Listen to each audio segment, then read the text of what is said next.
Welcome back, everybody, to the next episode of Reditus. Get right into a recap because we want to get doing the stuff and the things. So, last week, the group decided to settle down outside the Caterva hold and rest to recover from the battle with the spiders, and let the man in the brown robes recover from the venom keeping him paralyzed. It's me. Jack took some time to inspect the symbol of Sparrow that Atlas gave him. He got the strange sense that it really did have a connection to Sparrow, and that it provided some type of protection. He also realized he could use this to ask Sparrow for guidance. As the group finished sleeping through the day, they all awoke to finally see the man in brown robes break from his paralysis. He had reduced himself as Elion, a seemingly timid man that did not seem to reflect the aura of a hero that Dana had portrayed. He explained that he ran from the ritual site where he seen Dana, and then from a bear, and then apparently captured by strange forest spiders. He explained he was trying to get to Arrokan, but seemingly lost his way. The group suggesting they all stick together, but first they wanted to check the Caterva hold that they had gained access to earlier. As the group headed in, Elion started bestowing stories to Mastos about goblins and related facts of what's known of some of them, Mastos staying fully engrossed during story time. As the group went down into the winding staircase, they came to a room that seemed to be a reception of sorts, desks, papers, old barrels, and an exit to the south. Elion went through some of the papers, seeming to find that there was a logbook there of people going in and out. Almost everything was destroyed by age, but the first name entered remained. Armin Lindrath. Dana explaining she had heard of this name. This was the main person of the Caterva in Vagar, was said to be from the town of Haven. Jak found a secret lever that opened to a hallway leading north out of the room and proceeded to investigate. He found a set of strange double doors that were trapped and so moved on. Next came across a food storage room and moved on from that. Next, coming into the living quarters area, he checked out some strange armor sitting in a bathtub filled with black liquid. He decided to shoot the armor, causing it to rear up and freeze Jak in place. And a battle broke out. This entity appearing to show itself in different forms to different group members, but only seeming to try and attack Jak. After the group killed the entity, Jak started to drag it back where he found it, while Darius disabled the trap on the double doors and unlocked it. The door swung open to show a well-lit room. Fireplace, the fire still burning. Papers and books on shelves, a desk, a strange cauldron, a skeleton laying on top of some sort of slab table. Let's see what else they can find. Never split. Through shattered lands and a broken sky, the keys ignite, the lost must rise. Bound by fate, by blood, by steel, a world forgotten, a truth concealed. Atlas forged in flame and dust, a heart of gears, a soul to trust. Jak the hunter, silent, keen, the shadows wrath, the watcher unseen. Darius speaks with silver tongue, a tale half truth, a song unsung. Mastos walks where wild winds call upon, to earth, to beast, to all. ATLADS rise, the night is long, through fate and fire, standing strong. His awakened shadows call, one by one the mighty fall. The mighty fall.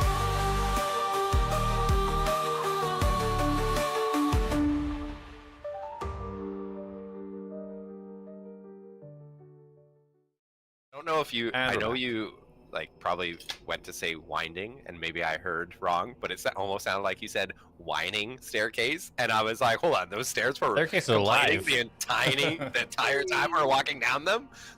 All right, so as we left off. All right, shut up. So, Jak, you were dragging this entity back to the room that you had previously found it. Dana was following you down that path with Reen in tow as well, into the darkness. Darius had turned around, unlocked the doors. Darius, the doors swinging open as you expertly lockpick them. As you enter the room, roll me a perception check. Oh no! Are we in Talespire for this, or are we just? Yeah, you can jump in there. Yeah. I will. I am. You don't Ooh, that's not necessarily good. need it. That's not good, not I good. don't see anything. Okay. It's a big, fat 6. Okay. We're waiting for the adventure. Oh, off we go. So, as you look into the room, so you see see this fireplace still burning to your right. This place looks lit. There's candles kind of spread throughout. There's a warmth within the room. You see this strange looking cauldron in the top, the northwest corner of the room. You see some bookshelves, some tables, desk. You see a desk. There's a chair and some sort of implements sitting on it. And you see this slab with a skeleton. And you can see what looks like a little hat. Some type of pointy hat sitting on the table in the corner. The skeleton is as well. I want to approach the hat. Okay. Gryffindor. So Elion, you're right behind Darius, and also Mastos. You were there. Are you guys following Darius in? You guys want to check anything else out? What are you guys doing during this? I'm like very just like subtly kind of peering in, holding my book tight, like not trying to make much. I'm trying to keep my space small. I want to see, like I'm interested, but I'm also not willing to risk my life. Okay. One of those. And Mastos? I was gonna be with Darius. No. I was gonna be with Darius walking in. Okay, yeah, so you follow Darius in, so roll me a perception check. As you walk in, you see Darius turn to the left, start going towards the... Oh, fuck yeah, baby. Nat 20. First roll off. You know what? I'm done. I'm going to leave now. That was it. Is that Alberta? Jeez. So, what's your total for perception? It would be 27, I think. 27 or Ooh. 26. I have like +6 or +7. Oh, baby. All right. Yeah, as you walk in, you get a better scope of the room. So you see this fireplace to the right. You notice there's a mantle on top, and you see something glistening with all the light in this room coming from the candles. You see something shining up there on top of that. The cauldron, you can see, although it's a strange-looking liquid, you can see something almost mounding out of the top of it. And as you scan more, you see most of these papers and books. They look like they're most of it falling apart. Some is still kept together. And from where you're standing, you can see kind of some of the spines of the books. Doesn't look like it's in a language that you understand. You see this beautiful hung kind of mosaic on the wall. You see this beautiful rug in the middle of the room.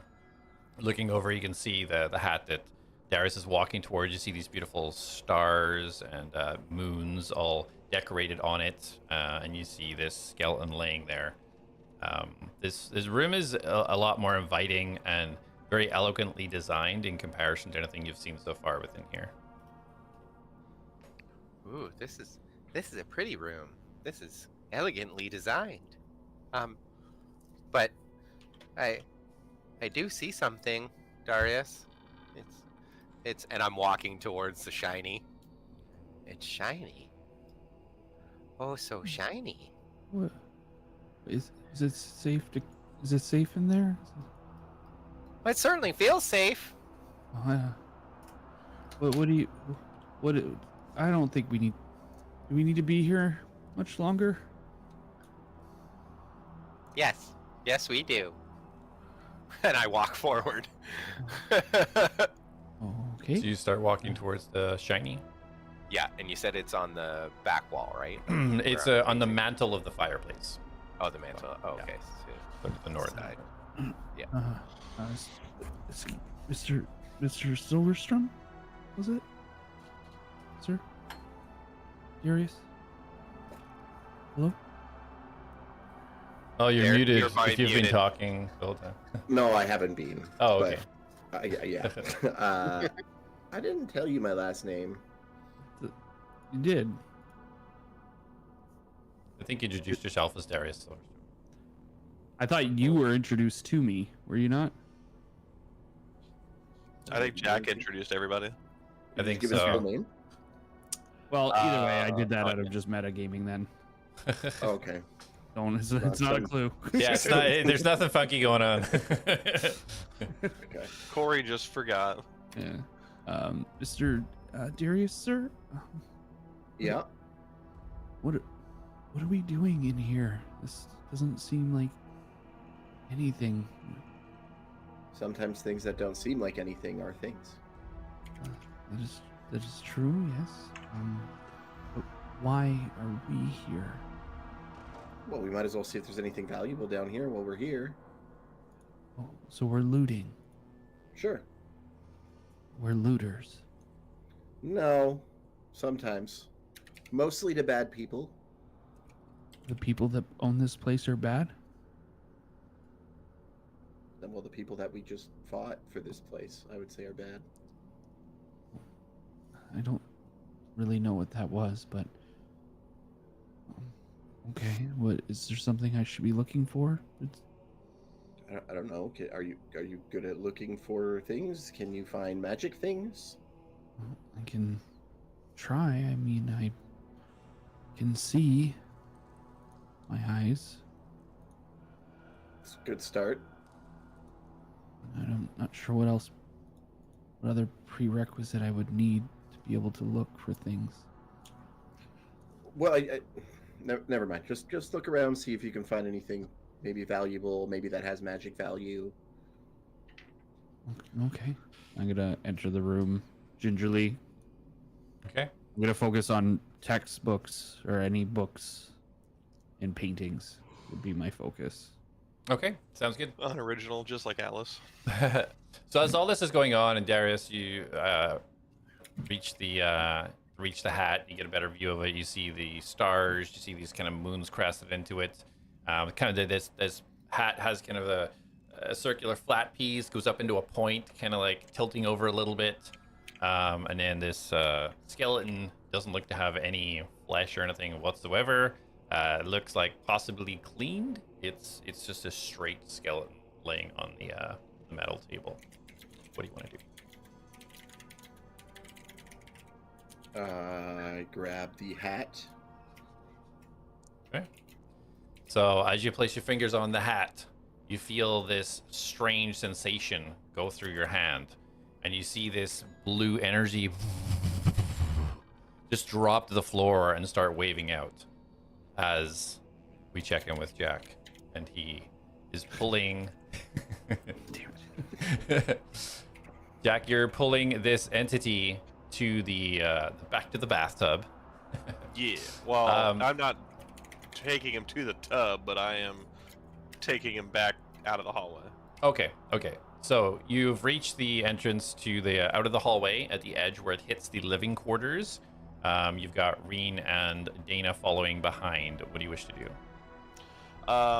Jak will kind of like walk up to the open area, and he'll just kind of like toss the body out of the way. He'll look over, see his torch. He'll quickly snap his wrist gauntlet out to grab it and pull it back to him.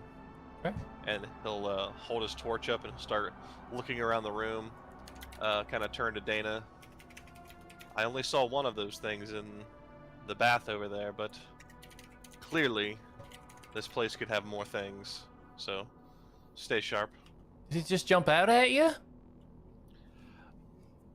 Jak kind of Like a freezes for a second. surprise? I surprised it, for sure. I surprised it. It looked like something I fought down in the mine when I first got on this island. So I just kind of preemptively took some shots at it. Oh, so you woke it up then? Yes, I wasn't gonna touch it though. All right, no, I mean, do whatever you want. I'm just checking that if we come across one, then maybe we don't touch it. See what Yeah. happens. We'll be ready, though. We'll be ready. Perfect. And one last time, Jak will kind of touch his chest, and it'll pulse green for a split second. He's gonna cure wounds himself. One last time.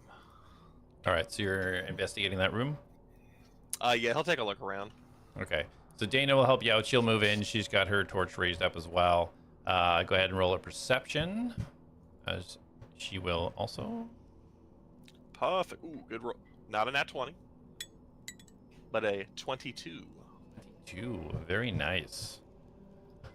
Ba-da-ba-ba. All right. So yeah, you look around. You definitely, as kind of noticed before, that this was some sort of living quarters. You can see beds behind. You can see a table. There's some dice, decks of cards kind of spread out there, hammocks in the corner. But as you're checking around, you notice under the bed, as you're looking underneath, you notice the bed on the southeast corner. It seems to be the boards seem to be loose underneath. As you're checking and kind of feeling underneath, you feel one of them rocking. Jak will kind of walk over and like drop from the standing to down to the floor into like a push-up position and get kind of low to look under it. And he'll kind of knock on the door a little bit, or the wood, and see if he can pry it up with his dagger or even just his hand. Yeah, roll a sleight of hand for me. We'll get to roll one of those in a minute. A 17. Yeah, you managed to get your dagger in there and trying to risk not breaking or popping anything you shouldn't want to. You kind of go to where the nails are on the outside, and just slowly kind of pry each nail off, and you're able to shift the board across, and you find a small metal box inside. Jak will kind of pull it up and go, I found something, as he walks over, and he's gonna pop the box open, and as he makes his way to Dana. All right, so as you walk over to Dana and you put your hand on the box, and you slowly lift it up. Darius! Brr. This energy pulsing out from the hat, as it starts to feed out, Elion and Mastos, you feel this almost like push of wind as it starts to radiate out from this hat. As you start to hear this crunching and cracking, and as you start to see this rug on the ground start to shift and move, you see the mosaic on the wall start to peel off, the chair starts to move as everything starts to move in towards you. Everybody roll initiative. Whoa, what? No.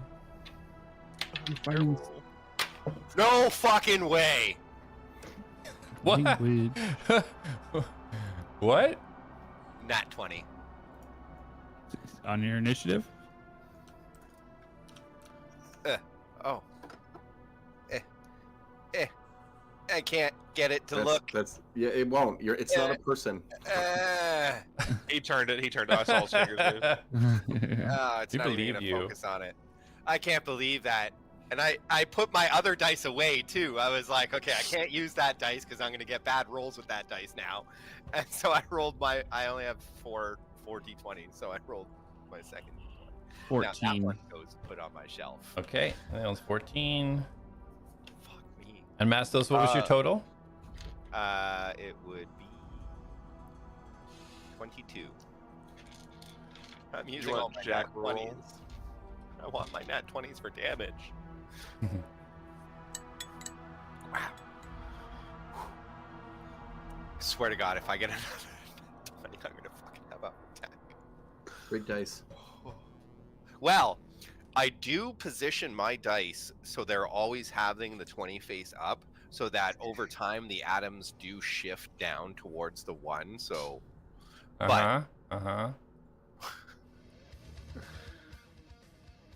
these are my precision dice, though. 4,000. Sorry, Jak, what's yours? 7. And Darius? 21. 21. All right. Oh, Mastos doesn't want to go first. Switch with wanna me, Jay. switch? Yeah. Alright. Yeah. I don't Hold wanna on, go hold first. on. Oh, okay. Okay. Yeah.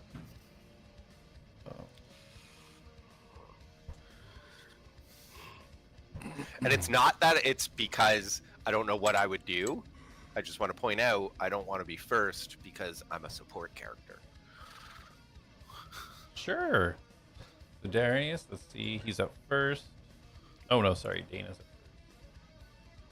first. Darius. Then we got Mastos.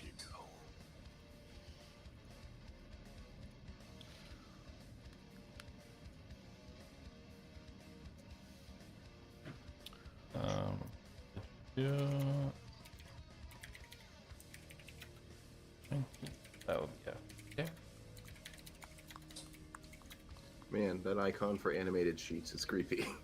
I should probably pull up the talespire again and see what I'm looking at. Yeah, you should. Elion. Whoa. Oh, we could be friends now. We can Yeah. ride that thing. Oh, something else is up there. All That's right. what I was thinking. Not non-lethal. Stick it in the bag of holding. Does that skeleton have a sword now? Did Dude, we have that a minute like, ago? give me a break, okay? I gotta find things that are as close to what I want. You're like, there's nothing on the skeleton, no loot. Gets up with 2 great swords. We're like, where do we get those? So back in the other room, Jak, as you're walking towards Dana, and you open the small box. Yeah. I want you to roll a D100 for me. Hooray! D100. Zuko, get down. I need to roll D100.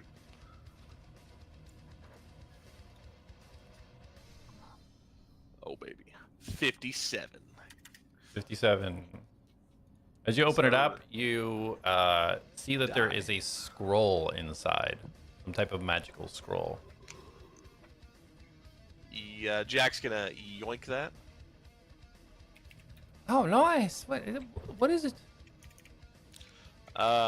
Jack would understand 100%. That's just a magic scroll. Would Yeah. he be able to tell what kind of magic spell is on it? Not without. No, not immediately. Okay. Not without digging in. This is a magic scroll. I've gotten a few of these in the past. They're pretty rad. All right, that will be Dana's turn. Mastos, you're up. Or isn't it me? Yeah. Can Oh, we swap? yeah. Can we do the? Oh, yeah, you wanted to swap. My bad. Yeah, there you go. Perfect. You got this one.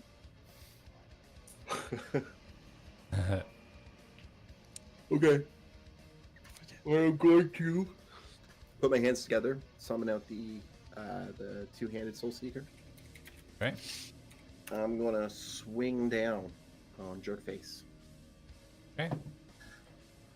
That will be 21. 21 on the skelly. That will hit. Perfect. What am I rolling? 1d10. Where is my d10? My d10 is right here. Just gonna give the base a little bit of color. so Oh you my guys can gosh, see. a rug of smothering. That's awesome. Max damage, so that'll be 15 damage. 15, nice.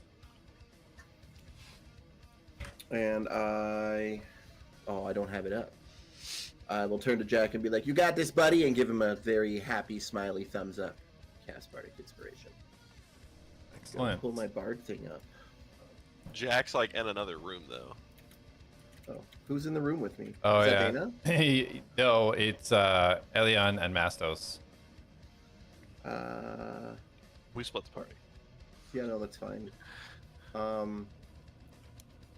Whoever. Oh, that's Mastos. Okay, I cast it on Mastos then. Okay. Mastos, you hear these words of encouragement as you kind of glance around and see Darius just slice right through this skeleton that is slowly getting up off this table. All right, anything else for you, Darius? No, that will be all. Okay, Mastos, you are up. So I have Bardic Inspiration, Indeed, you do. and I am going to. So this carpet and the plates and this ghost thingy. Mhm. No, but the carpet, the plates, and the skeleton and the chair have all come to life. And the sheets on the wall. There's Sheets currently of the 5. Okay. You give them all white circles. Um. I think if you hit tab, it will also show you. Oh, they don't have names. So maybe Oh no, that's Yeah. cool though. Hold on. They do have individual names. That's cool.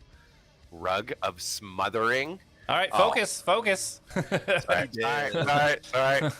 I am going to go with a. Oh, where are you, Jak? Are you even in this room yet? No, No. Jak, Dana, and No. Reen You're are down the in the living hall. quarters down the hall. Damn. Most likely unaware that you are in danger. Yep, that's Indeed. fair. I found a box. All right, then. So the first thing I am going to do is I'm going to cast Moonbeam on the Rug of Smother. It's how large is it? It's 5. What's the radius on it? 5 feet, right? Yeah, 5 foot radius. No, 40. Yeah, 5 foot radius, 40-foot cylinder. I want to encompass the chair and the rug with it. Okay. So, oh my god. The circles. There we go. And I will cast that. Roger. Darius and Elion, you just see all of a sudden the room kind of like just this bright light just illuminate the room as this huge beam starts to appear in the middle. I don't like that. Why does one of the chairs look like a mimic? So And it's a con save of 15. perfect. So first of all will be the chair. Oh, that's because it is a mimic. 7? What was that again? Is that your DC? Yeah. The rug. I'd like to cutting words that, please. No, I'm just kidding. The rug is also 7. Okay. Yeah, so they take 2d10.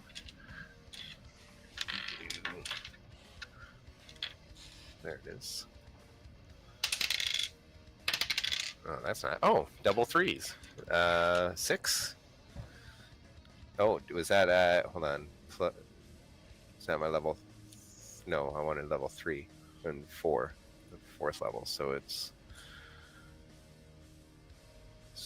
1, 2, 2 more. Oh, 9, 13, 15. 15 altogether. 15. 15, yeah. Radiant damage. Oh, radiant. Okay. Got it. All right, perfect. Your moonbeam does what you hope it does.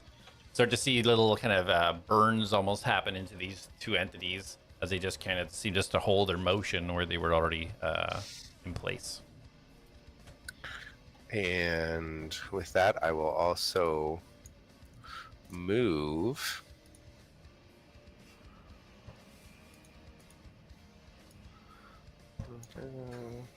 over here, you know, on this side. I think, yeah, I want, yeah. Okay. Yeah. It's because I'm trying to protect Mr. Frail Boy here. All good. And yeah, All right. that's my turn. That's your turn. Excellent. So, Darius, after you slash through this skeleton entity, it immediately turns around and just throws both of its fists down towards you.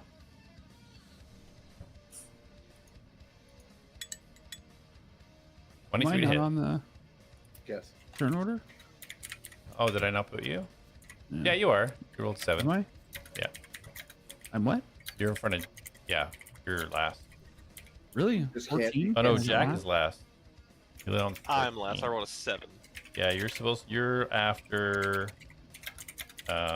the entities. Yeah, I have it right. Yeah. Oh. I don't know. I can't see my number, so I can't see it. Anyways, okay. You're basically after the set of entities, so you'll be on deck. Okay. What are their names though? So the the skeleton hits you 23, so the damage is that's 12. As it brings the fist back up, and boom, one more slam down. Rolls the natural 20. Oh, So that with the crit would be a total of 22 bludgeoning damage.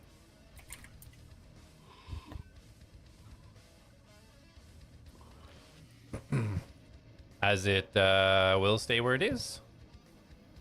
Mastos, as you run past the rug and the beam of light shooting through it, you see the top of the rug start to lurch out and try to wrap around you.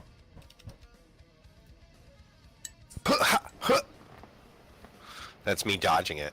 Does 7 hit you? No, I did. The hook dodge. So yeah, it lurches out towards you, and you manage to just duck down.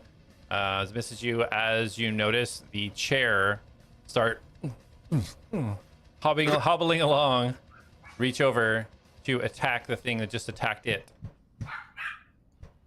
As you see the front of it kind of open up, and this mouth just these huge teeth come lurching towards you. 18. Beats it. Okay, it is 14 piercing damage. And as it sinks its teeth in, it tries to chomp down even harder. 19. Oh, yeah. So another 11 piercing. It just takes a chunk out of your leg.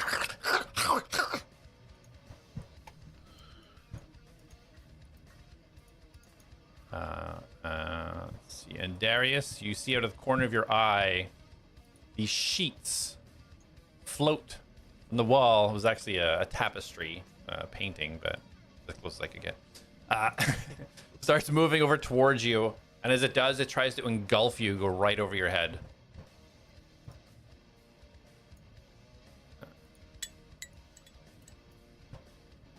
$23. So, yeah, cutting words, or anything, right? Okay. No, because I basically have to roll an 8 in order to get out of it. Fair. So as this thing comes around, you can feel the tapestry just come right over your head and start to wrap and wrap and wrap, and you just feel yourself be pulled in, and you can't get a breath. The material is now stuffing in all of your nose and starting to almost push inside your mouth. Currently, you take no damage, but you are blinded and restrained. Kind of wonders if Darius actually likes that. Oh God.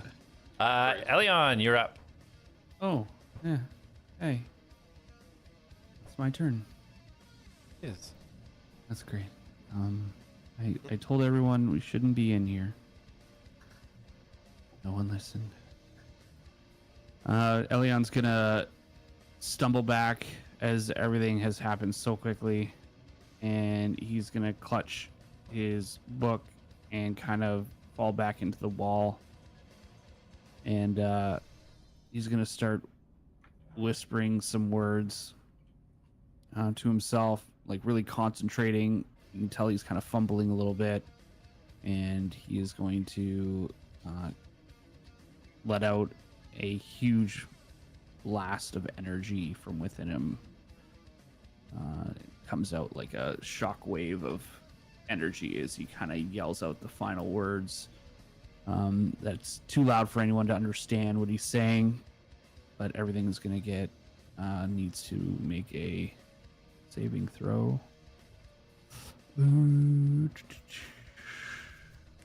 Constitution saving throw for everything within a 15-foot range of me. Is it a cone or a square? It's a cube. Does that include me? Basically everything. Yes. Yeah. Yep. Everything. Yeah. Yeah, if you wanted to get the other entities, it would be... well, he's wrapped up right now anyway, so technically he's on him. All right, so Mastos, go ahead and roll a Constitution saving throw, did you say? Yes, Constitution saving throw. Okay. All right, so I'm rolling rug. And anything that is not fixed to the ground will also be affected. Okay. Or affixed to anything. I think the wizard's hat is the only thing sort of within the range, but it just flies off to the back corner of the room. And this chair here too, that's beside me. Yeah, that just hits up against the hearth and just splinters a little bit, falls on its side. The rug rolled a 20. Okay, so just let me roll my stuff here. The chairs 18. So the mosaic is the only one that failed. Okay, so he gets knocked back 10 feet. So we'll do his first. I think it's the same damage for all. Is it? Yeah, because it's the same spell Okay. effect.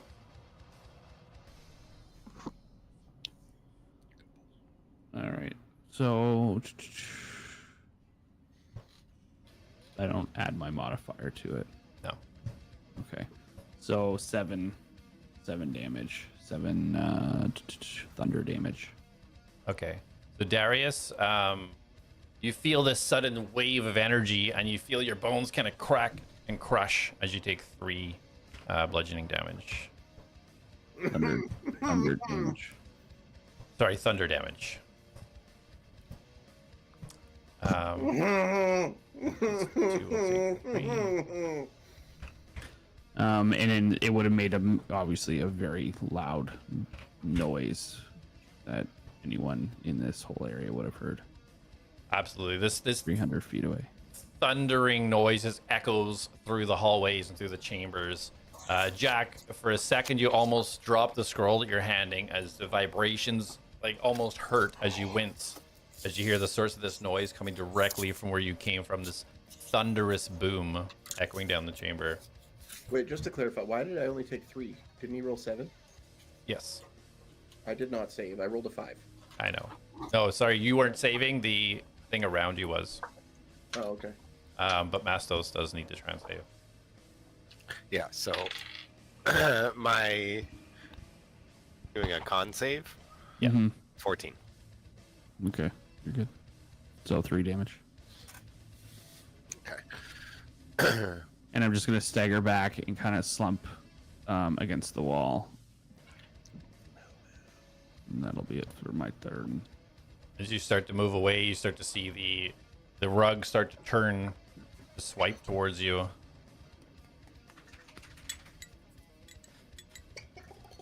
$22. I thought was the rug not engaged with the other person? He moved out of his melee range. Oh, I didn't know it was that close. Well, if you seen you were that close, did you still want to move? Like if it's literally just Corey not seeing it, then that's... I'm moving my camera. Yeah, I feel like I still would have done that. Yeah. Okay. So 13 bludgeoning damage as the top corners of this rug just smacks down, catches you on the shoulder as you try to skimper away towards the wall. Okay. And Corey's dead. Yep. Knocked. Anything else, Elion? That's well, hold on. Let me just see here.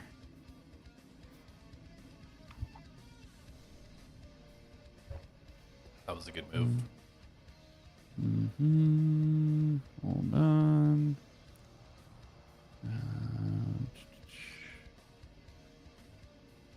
Yeah, that's it. Okay. That's it for me. Awesome. Jak, you're up. Jak is going to hear the vibration, the loud, thunderous shout, and he's going to kind of stagger back for a second. He's like, I am not familiar with that sound, as he sticks the scroll in his bag, and then he's going to look at Dana, and he's going to say something very quietly. And he's going to cast Severe Strike, Zephyr Strike. And he is like a whirlwind going to blow past her. And he's going to call for Reen as well. And then he is going to use all of his movement. Okay. To get all the way up here. Which would be That's just 70 feet for him using his dash, and Okay. plus 70 or plus 10 from the severe strike. So am I? So with Because your, I'm using. Go ahead. I was gonna say with your gauntlet, you can use that dash as your bonus action. Oh, you already used Zephyr Strike for bonus action. Never mind. Right. Yeah. So I'd have to use it as my action. Yeah.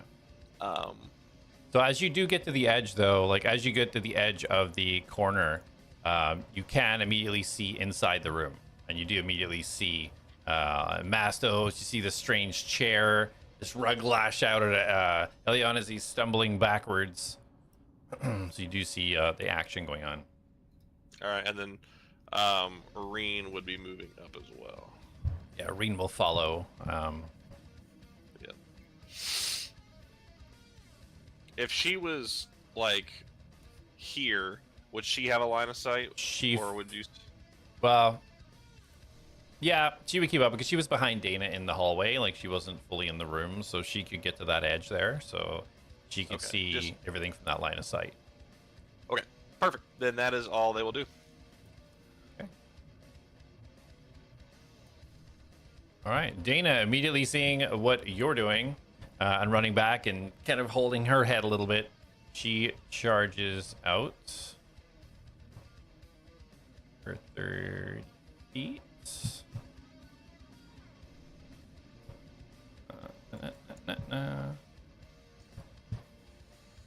And she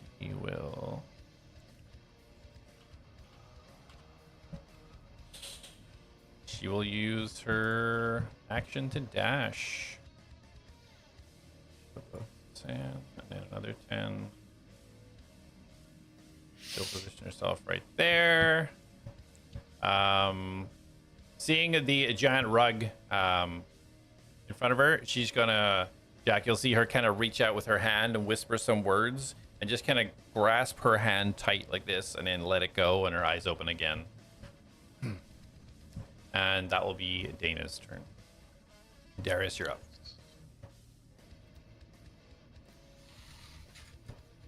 You're muted. Bit. There we go. Okay.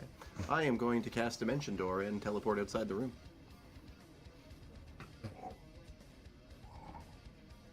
Okay. What? You taking anybody within range with you? Well, I can't see anyone, right? You're blinded and restrained. Yeah, so I think if I want to take someone, I have to be able to see them. But I think I have to be able to touch them. You could take the mosaic with you. Yeah, I definitely don't want to do that. No. It's not. I know it's it fine would up. be willing. So, Yeah, so- okay. Absolutely. Where do you want to make yourself arrive? Just like on the other side of the door. Phrasing, like- please. What? Phrasing, Colin's phrasing. Just on the other side of the door, I guess. How do I do the marker thingy? How do I? Here, you can move your character. I just moved my guy off him. Put yourself where you want to. Where am I? Double click on your portrait. I know. Okay, just on the other side there. Yeah. And then he's just gonna poof, and then see Jak, and there's really creepy things in there. Yeah, so Mastos and Elion, you can see from your angle as this thing was kind of moving around as Darius inside. You hear some muffling, and then you see this kind of mosaic almost close in on itself, and then kind of open up and start fluctuating again without Darius there. All right, Darius, anything else for you? Nope. Okay, Mastos, you are up. Well, okay. And I'm going to first move the moonbeam onto. Let's see.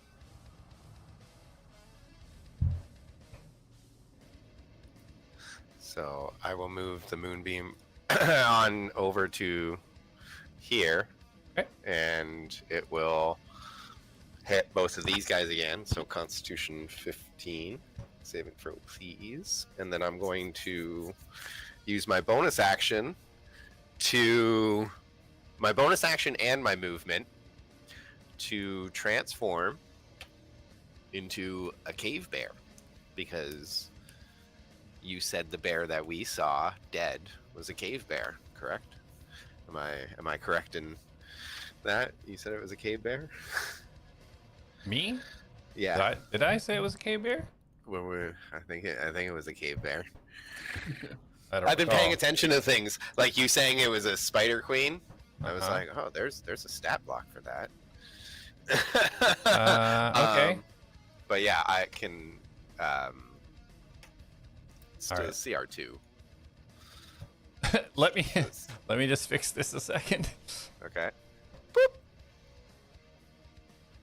I don't care if I knock that table over either. I'm barreling through. But basically, right. yeah, I'm going to move. Oh wait, where did my? Just as I went to move. Yeah. Hold on. I'm giving you a guy. Yeah, I see him. All right. Bearmos is here. Bearmos. And I will be Just lighting moving things up a little bit. here, Viewers. basically here, in this area, because I am a large beast. Okay, so you want to move over there? Yeah. All right. There. The carpet already used his reactions, so you're safe to do so. And I will attack the curtains. Okay. Drapes. We're just gonna go with drapes now because. I'm old-fashioned. Rawr. Alright. Yeah, so I'm going to attack with So- bite and claws, because I have multi-attack. Okay, so you're just gonna roll those 2 con saves for you right now. First of all, the rug. It was a 10. Oh, wait, no. I used my action to move my moonbeam, so I can't attack. But Oh, yeah, I so thought it con was save a- of 15. It's not a bonus to move. No, it's action. Okay. It's So yeah, action to move that, and then it's my bonus action to transform. So, All right, so yeah, the rug con save 15 though. rug failed, and the chair also failed. Yeah, they did. Okay. Where is my? There's one. Oh, I'll just roll this 4 times. 4, 9. Oh, another 9. What did I say? 9, 13, 22, and 6. So 28. 28. Damn. Yep.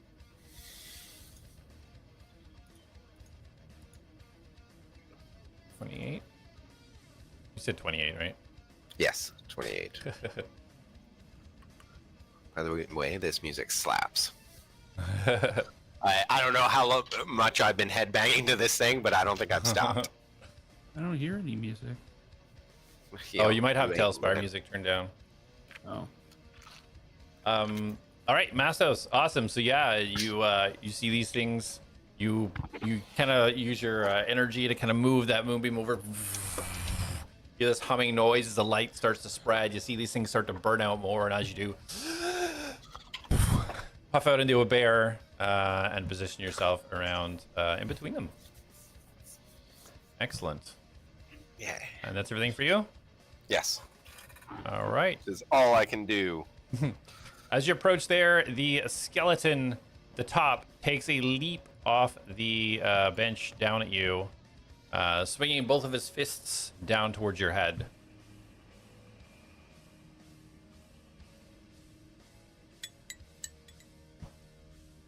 Does a 10 hit the bear? No way, Jose. All right.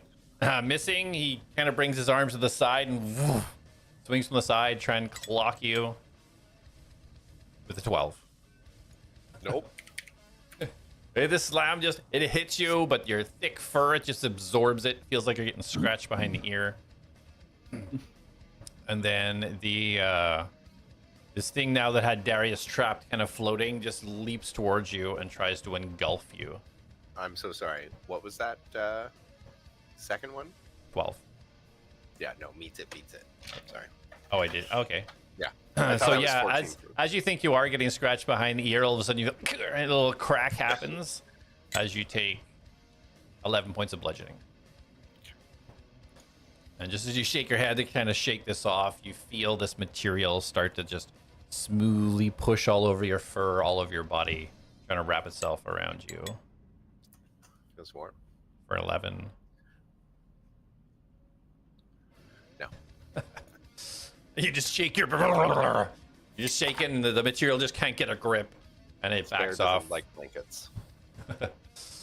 And then the chair that you ran past is going to pivot and take a bite at you as the seat opens up again, and as it takes 2 quick bites at you. 21 to hit. Oh, that one hits. That is 13 piercing damage. And the second bite is a natural 20. Oh. Total of 26. Oh. So that is a total of, oh damn, that was a total of 28 piercing damage on that hit. Things you love to hear your DM say. I'm sorry, you said 28? Yes. Okay, Mastos comes out of bear form. Oh no. Shit. Mastos drops bear form and looks pretty hurt.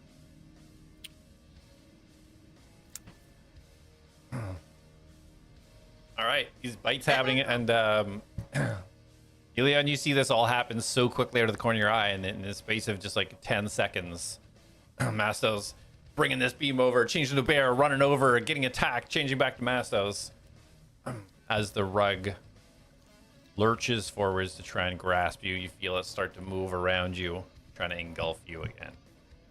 Yay. Attempt to. 12. No. As it lurches out, you just squeamishly back away across the wall as it lashes out and hits the wall, completely missing you. Oh, I'd be missing. Oh, you guys are lucky. I'd be missing one of the entities. As this, a group of cutlery, pots, pans, knives, scalpels, all seem to be grouped together as it lurches forwards to the closest enemy, Mastos. As all of these sharp implements and blunt instruments within a frying pan in there starts just flying towards you as you try to dodge out of the way. For 24 to hit, which is 10. We'll do bludgeoning. Okay. And then a second attack as they come whirling around. 15 to hit. Nope. Okay. So the second one, you kind of start dodging. You see these knives and scalpels just flying all over the place. Manage to dodge it. Now completely surrounded by 4 of these entities. As you look over towards Elion. As Elion does what? He kind of like scurries himself against the wall and starts like edging out the door. He kind of like locks eyes with Mastos. Do I see that he's like hurt? Yeah, he's visibly, there's blood coming down. He's definitely visibly hurt. Okay, so I'm gonna... Oops. So I'm gonna move... Can I not move my guy? Oh, there we go. So I'm gonna start backing out of the doorway. I want to look behind me. What do I see in the... Yeah, I so see you everyone have a else? clear view of, you see Darius around the corner, you see Luke, you see Jak, and you see Dana Reen. You see everybody in the hallway right now, just a few feet beyond. How does Darius look? Does he look hurt? Darius, how do you look visually? Oh, you're muted again. Little bruises, couple scratches, not bleeding. Okay. Okay, hold on a second. I'm gonna plan this here. I'm going to do I have my staff out right now? Yeah, you always I have don't your know, do you? Yeah. You used it at the In end the of hallway, last. yeah, so it should technically. I just because I've been clutching my book, so it's just the picture of the guys throwing me off. Okay, so I'm going to kind of raise my staff towards Mastos and going to do something with it. Oh yeah, do something with that I'm gonna do staff. something so good with it right now. Hold on. So good. So good. Mastos is ready for it. To receive your staff's blessing all over him. I've got a feeling there's going to be some triple attacks on Mastos next round. You can't Can't silence talk. me by downing me. All right. It's totally not true, by the way.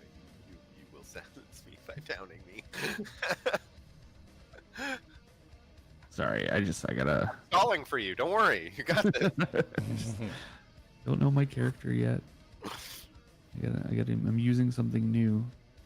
Ooh. Well, technically, everything you use is kind of new to us. Yeah. All right. Yeah. I'm gonna cast. I'm gonna push my staff out, and I'm gonna cast Lesser Restoration on Mastos at level. I guess one charge per. At level 3. I think if I'm doing that right. Yeah, I think you're doing the other spell, right? Yes. Yeah. Yeah. That's where I was like, that was the new thing. Gotcha. All right, so I will roll this. So, oh, I gotta look at this. So it is. Oh no, not restoration. Sorry, cure wounds. Yes, the other spell. Yeah. Apology. Yes, but I'm using Staff. I know. staff. Yeah, I got it. Okay. Using the other spell. The to make this other. work. Yeah. I'm so confused. You just cast the spell.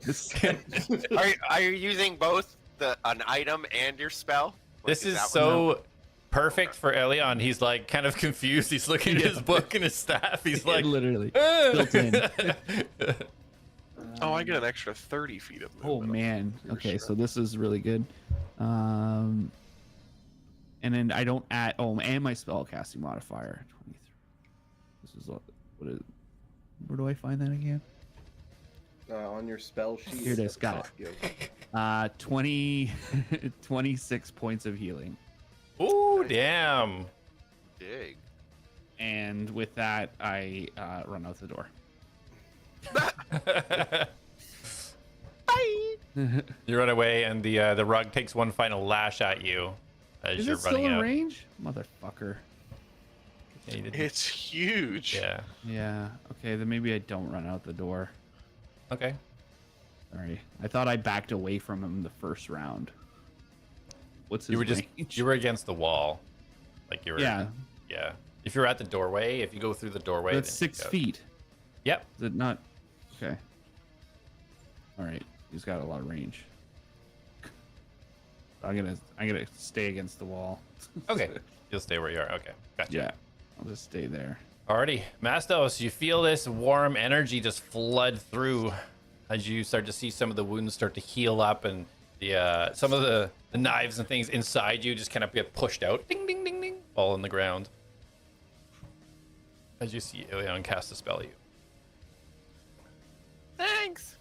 Actually, I lied. Can I still move? Ah, Yeah. Okay. I'm gonna move out. Take your spot. Because you're gonna hit me either way, so I might as well move. Might as well try now. All right, it as you move away, it takes a swoosh at you for 8. Crit. For 8? Oh yeah, you missed. Okay, cool. You're gonna It is have to pix- move me though. Okay. As you stumble backwards, how far do you want to move back? I want to get like pretty much around the corner. Darius. Yeah. Yeah, you can get I get about up? there. Okay. Can you put me against the wall on the other side of Darius? Yeah. Yeah. And I'm just gonna back against the wall and just kind of right beside. Can I not ping? Yeah, you can move yourself. Okay, thank you. No, I can't. Oh, you it's not can't my because turn. hold on. There you go. You can move now. There. Yeah, I want to go right here. Yeah, you could shuffle your way down the side there. That's fine. Yeah. Yeah. I got 30 feet of movement, so Yeah. okay. All right. Jak, you see Elion just scuffle his way across the wall down past you and Darius. What do you do? Right at the beginning of Jack's turn, he looks to Dana and he's like, "This is kind of my go-to." And just as Elion passes him, he's gonna feel Jack's fly by. He's gonna feel the wind past him as Jack is going to sprint to the other side of the room as quickly as he can. And because of his severe strike, he can't have any attacks made on him. Right. Followed by Reen coming right to the doorway. And as soon as Jack gets in, he's going to see Mastos getting absolutely jumped. And he's going to fire off 2 bolts. 2 bolts. So before you do that, I will just give you a proper visual of what you see, like as you're coming through. So as you kind of land at the other side of the room and take it all in, you see straight ahead is this kind of massive rug that's kind of lurching up, and this kind of strange-looking chair with a teethy mouth in front of it. You see this moonbeam just shooting up between them both. The rug and the chair look like it has pieces all broken off it.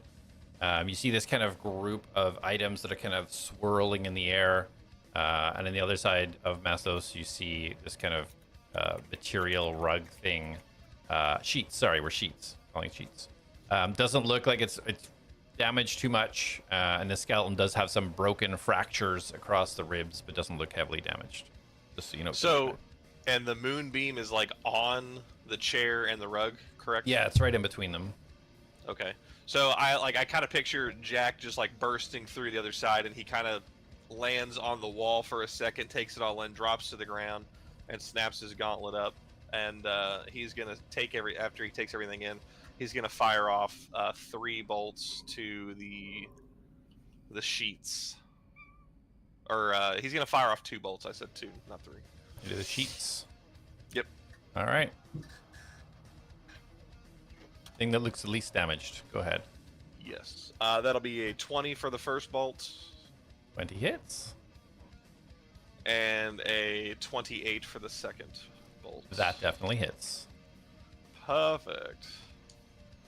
Starting off with a 12 points of piercing damage, and then for the first attack, I get my Zephyr Strike, so I get an additional D8. So 12 plus 7 is like 19 or something like that. So Okay. 19 points of damage, but 7 of that is force damage. Okay. And then for the second bolt, it is going to be 9 points of piercing damage. 9 points. Yes, and on that's the second attack. You'll see Reen fireball shoot across the room, adding 5 points of fire damage.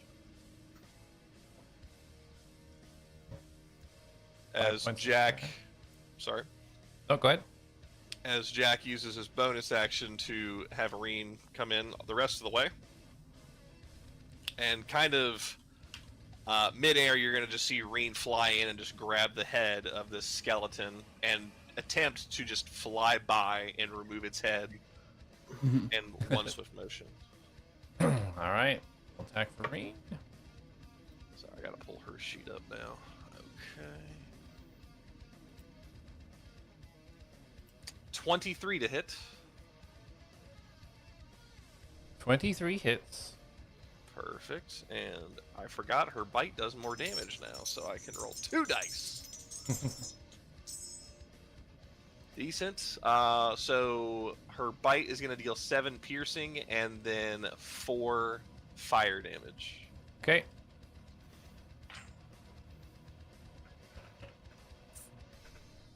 Got it.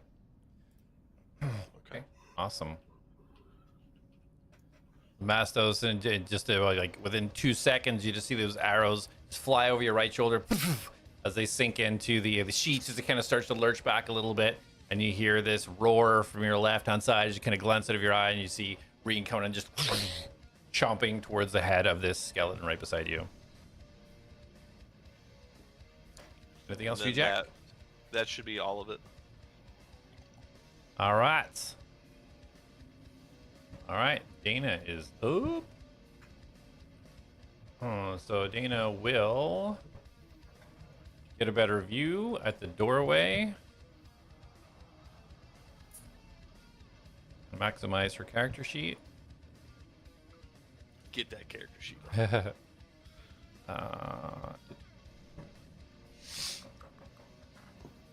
She is going to. So, anybody in view of her, we'd see her aim her bow, and she takes the hand at the top of the bow and pulls it down a string that you can barely see, and her eyes flash white for a quick second as she pulls it back almost impossibly far and lets loose 2 shots into this massive rug that's in front of her. One hit. That's a hit.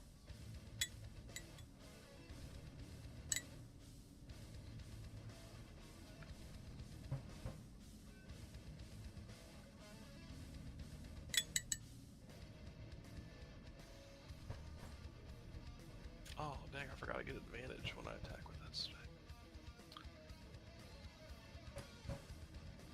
That's okay.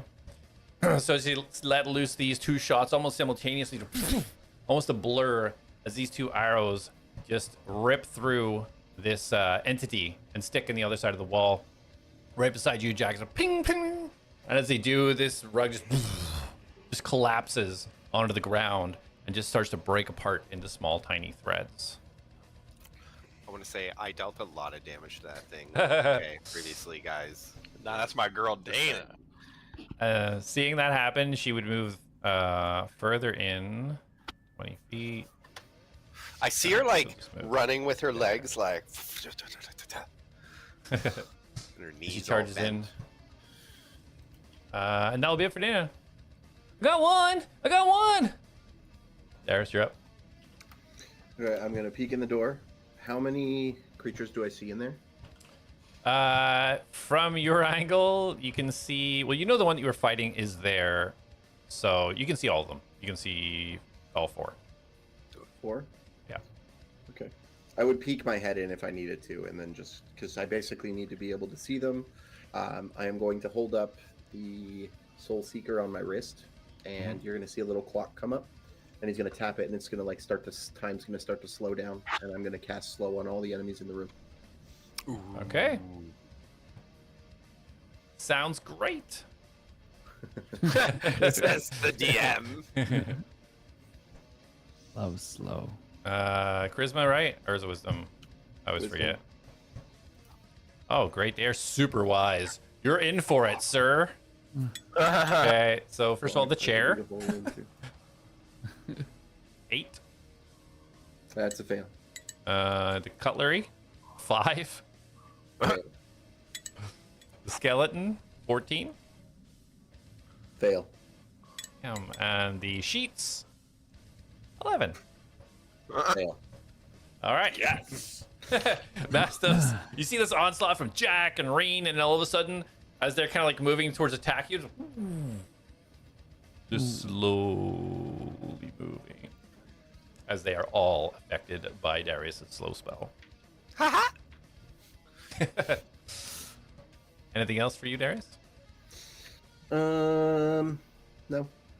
That's it for me. Okay, Mastos, you are up, sir. Okay, well this is gonna be fun because I'm going to move the moonbeam. So it was, and I'm gonna move it through the chair, the pot, all the way over to these guys. Okay. But I can actually do it like this.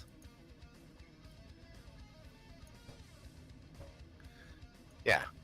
I'm gonna position it so everyone around me gets hit because they're all within 5 feet of me.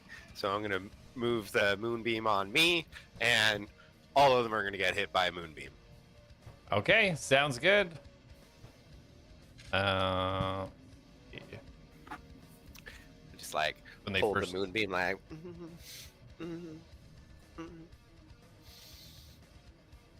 Just seeing if it's when it starts its turn.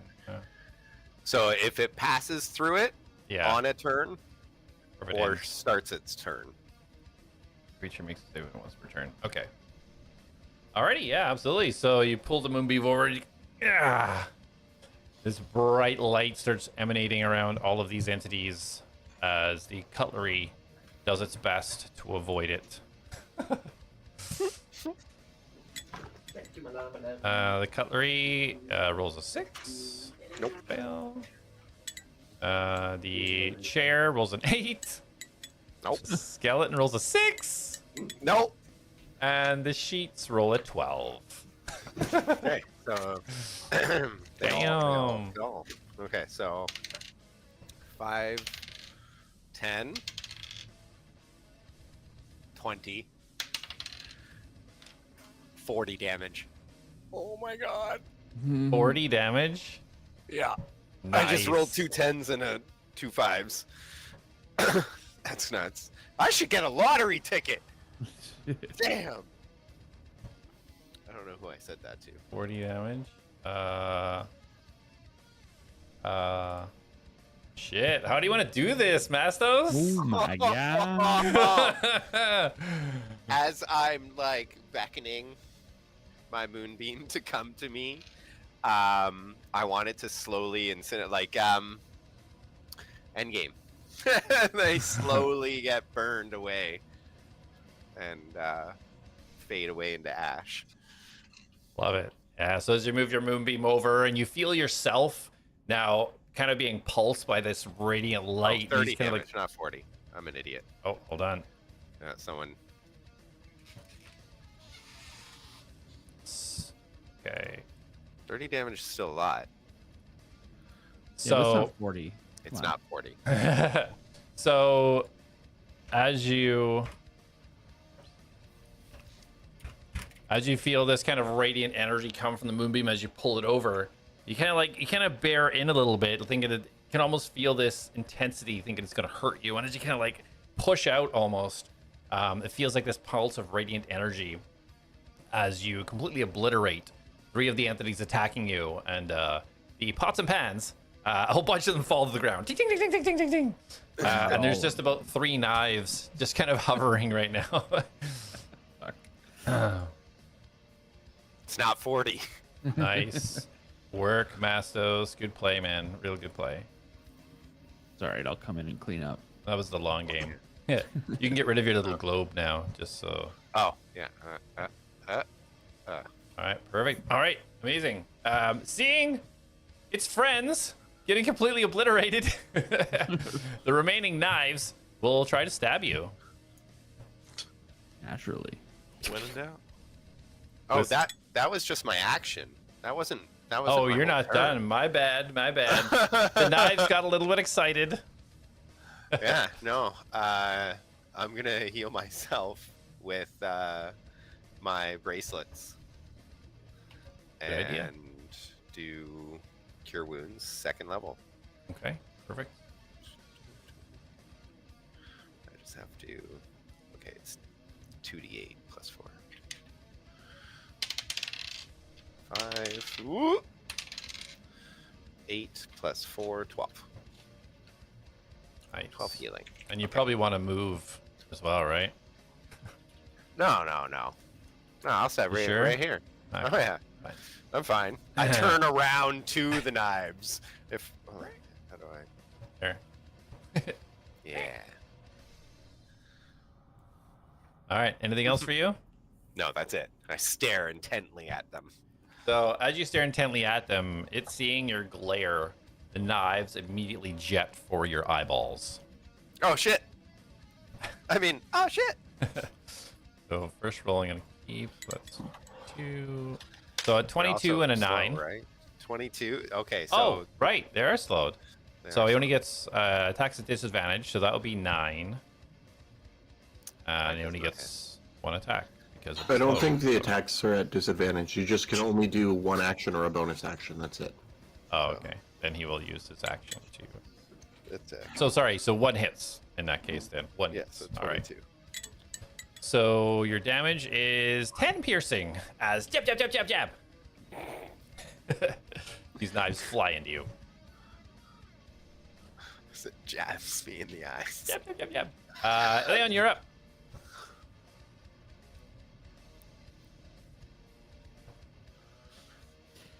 I'm going to. You're hearing a lot of ruckus in the other room.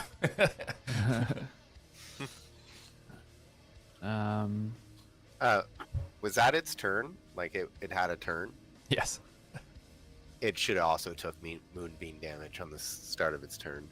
It only has to have a saving throw on one round. So when the round completes, oh yeah, I see. Yeah. The or. Never mind. You can do a wisdom save, though, to see if you break slow. Oh. Yeah. There's no point. Yeah, but will I? You rolled a 4, so 0. So Alion's gonna kind of creep back, like pop his head in. Is everyone okay? And what do I see? Do I see everyone okay? Mastos looks pretty hurt. And you see 2 little daggers just trying to like poke Mastos. Okay. Everybody else looks okay. All right. I'm going to. What would I do? I'm fine. Don't worry about me.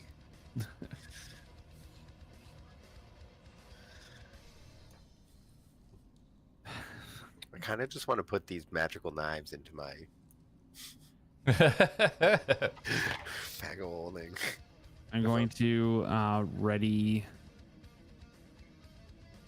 expeditious retreat. Nice. If it is Excellent. and hold my action. Yeah. Do you know? Just because you don't usually play like a spellcaster, Yeah. holding the action does burn the spell Does it? at the end of the round. Okay. Yeah. I don't know. Would he still do that? Because he would know that. Right. No, I won't. I will just. Can I hold my action to run? Yeah. Yeah. Yeah. All right. If anything like even that. looks at me, I'm bolting down the hallway. All right. Sounds good. Jak, you're up. Jak, kind of having his entrance all cool and stuff, kind of sees that the threat's pretty much gone since him and Dana showed up, and he's gonna kind of stand up and see the three knives just kind of floating there, and he's just gonna fire a bolt at each one of them. All right. Roll to attack.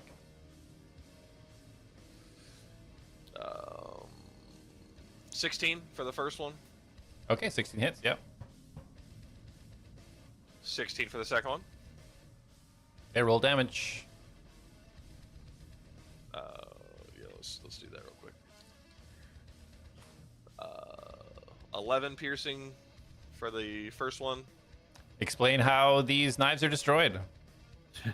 Yeah, Jak's just kind of casually walking up, like, "All right, guys, it's fine. Everything's handled." As he fires off 3 quick bolts, and he just hits every single remaining blade, and they just like collapse down to the ground, and his bolts kind of just like ricochet off of him. Bing, bing, bing. You guys watch as the the bolts pinging off each knife, ping, ping, ping, just shoot directly up into the air. 3 sequential bolts just hanging from the ceiling above, as all of the entities seem to be defeated. Oh, thank you, God. Well, I guess it's good that I'm not the only one running into trouble. Is everyone okay? That was a lot for furniture. Yeah. I got squished a little bit, but I'm okay. Mr. Mastos? Are you doing muted. okay? Mastos, can you hear me? Yes, I'm fine. Don't mind me. we're out of combat now. And I will touch myself and cast Cure Wounds on a 3rd level spot. Well, what happened? That was exciting. Oh, not really. Everything came alive. I want to go find that hat now. Usually, Okay. I'm Business going back to the logics. shiny. don't really move when they're watched. And then you see Dana walking over towards you, kind of like with a smile on her face. As you're saying this. I'm sorry, Mastos, what were you doing? I was going to start walking towards the shiny. Okay, So, like, perfect. she's walking away, and I'm like, oh. Okay, Oh. perfect. And Darius, you can clearly see the hat as being thrown to the end of the room behind the table. I will approach. Okay, and Jak, what you doing? Jak kind of tells Reen to like she can drop back to the ground and kind of nods at Elion to kind of like go be a service animal for a little bit. And then he's gonna pull the scroll out. He's gonna see if he can identify what spell it is. Okay, do you have the identify spell? I was just hoping he could read it. Go ahead and roll an Arcana for me. I love Arcana. 18. 18. As you look over this, although not familiar with the spell, you're developing your knowledge in magic as you've stayed with your group and as you've kind of developed your own skills. And this appears to be a secondary level of strength magic missiles spell. Very nice. No clue what that does, but he likes it. Jack will stash it and kind of walk over to Dana and kind of like cross his arms, lean up against something like they were the coolest ones there. As you're starting to walk over, you see Dana is approaching Elion. At this time, Mastos, you would have approached the fireplace. And indeed, the little shiny thing you noticed is just sitting right on the mantle. Looks like a key. Ooh. Hey, I found a key! And I grab it. Snatch! As you grab it, you look at it, and it's interesting. It's got sort of a handle where you would grip at the end, like a normal key, and sort of a silver rod. But where we'd normally see sort of 3 prongs or 2 prongs where a normal key would be, it has a strange symbol attached to the end of it. Ooh, it's a strange key. And by this point, Darius, you would have arrived at the wizard's pointy hat that's laying on the ground behind the metal table. I want to pick it up. Okay. So as you place your hands on the hat, you feel this strange energy start to pulse through your Yeah. fingers. Not again. And you can sense that there's something magical about this. You pick it up and it looks quite exquisite. It looks well made. The threads look very eloquent and expensive. I am going to cast Identify on it. Okay. Maybe you shouldn't touch that again. He just holds up his hand. Like, I got this. Maybe you should listen to Elion. He knows what he's doing. Yeah, there was an old tale, a place called Makithil. They said that anything made with enough grief could wake and become alive. A doll once cried when its maker died, and the city burned. It's pretty much right after. It's probably best we don't mess with objects coming to life. Jack's eyes are just like really big. Like, what in the world? Yeah, Darius is still proceeding. I'm going to cast it using a spell slot, but it's still a 1-minute cast. Okay. Okay, we can just continue touching things. What about this key? I'm gonna turn and look at the key that he's talking about. Yeah, Dana kind of like backs out of the way, basically going over just with that little smile, trying to comfort you, but she backs over, seeing your worry of the area, and Yeah. overseeing you almost. Jack's like, well, this door was locked earlier. Maybe it's to the door. No, it's not. It's not a regular door key. This is something different. Well, the door was locked and it was trapped, so I just left it. Maybe those things were part of the trap. Could be. So, Elion, as you look at the key, go ahead and roll an investigation. Actually, yeah, sorry, investigation. 18 on the die. Which is, let me get out of this.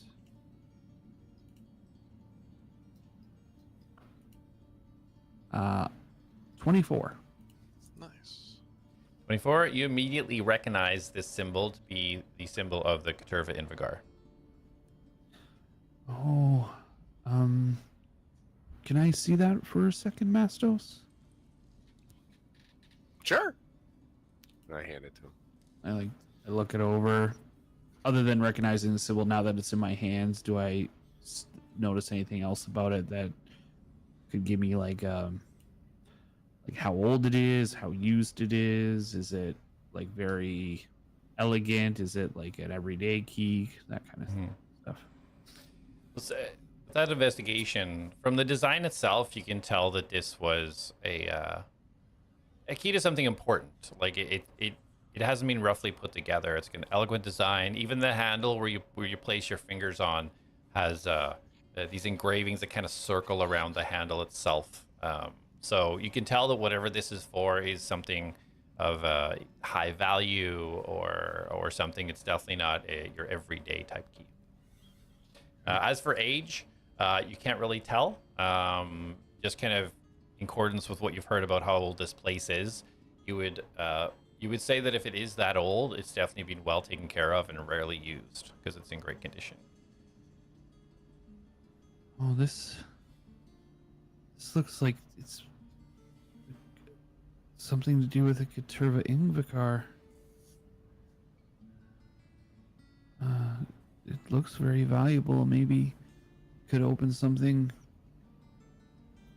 of value. It doesn't really look like a normal key. Well, if it's Caterva, then this is Caterva Hold, and you said that this place has been looted before, but like this door was locked. I don't think this place has been touched, and if that's true, then that key could be. You said it's valuable. Could be another room in here. In this place. You're right, Mastos. That could be another room with more things that could kill us. More artifacts. Mhm. History. I hand the key back to him. Ooh. And I just kind of go off into kind of like my own thoughts and just kind of wander to the corner of the room, and I start kind of writing in my book a little bit. I put the key away in my pouch. Okay, sounds good. Just at this point, Darius, your incantation completes. And as you're touching this thing, you kind of get this rush in your mind of you start flicking back, and some of your learnings and things that you're starting to remember coming through to you, and you recognize seeing this before in a book, and it's called a Hat of Wizardry. Ooh. Get to find a fun item. Ooh. Ooh. So, Jak, what are you doing during this time? Jak would kind of wait for Dana for a second, and then depending on what she does, he might just start going back to where they were when he found the scroll before they made their way back. So she'd be with Elion kind of shuffling off by himself. She's going to kind of start checking around the room too. She's going to go back to where Mastos found that key because she heard Caterva Invigar. She kind of knows a little bit about it, so she decided to go over and see if there's anything else there that would interest her. So she'll be over by the fireplace. Jak will kind of look at her. He's like, "Well, I'm gonna finish looking over there. I'll have Reen call if anything shows up." Well, perhaps we should stick together. Last time you by yourself, you kind of got one of them things coming after us. If you insist, and Jack's immediately beside Dana. kind of looking. Darius, after finishing identifying the hat, is immediately gonna like walk right up to Elion and just on his head.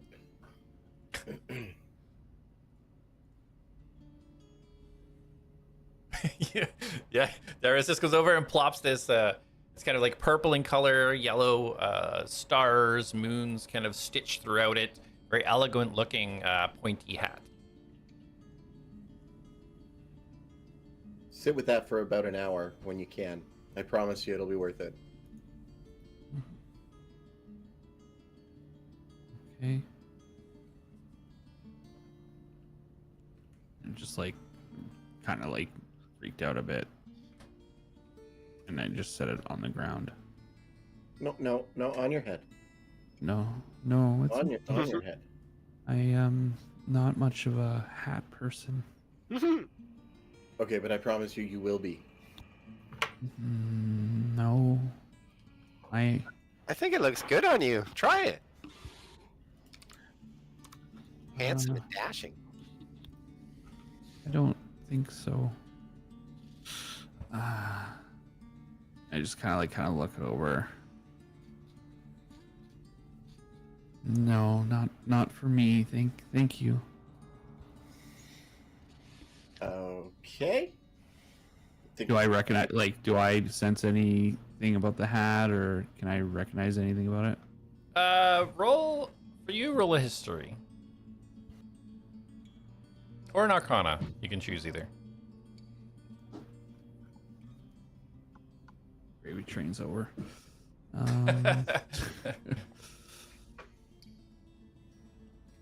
Oh, okay, not too bad.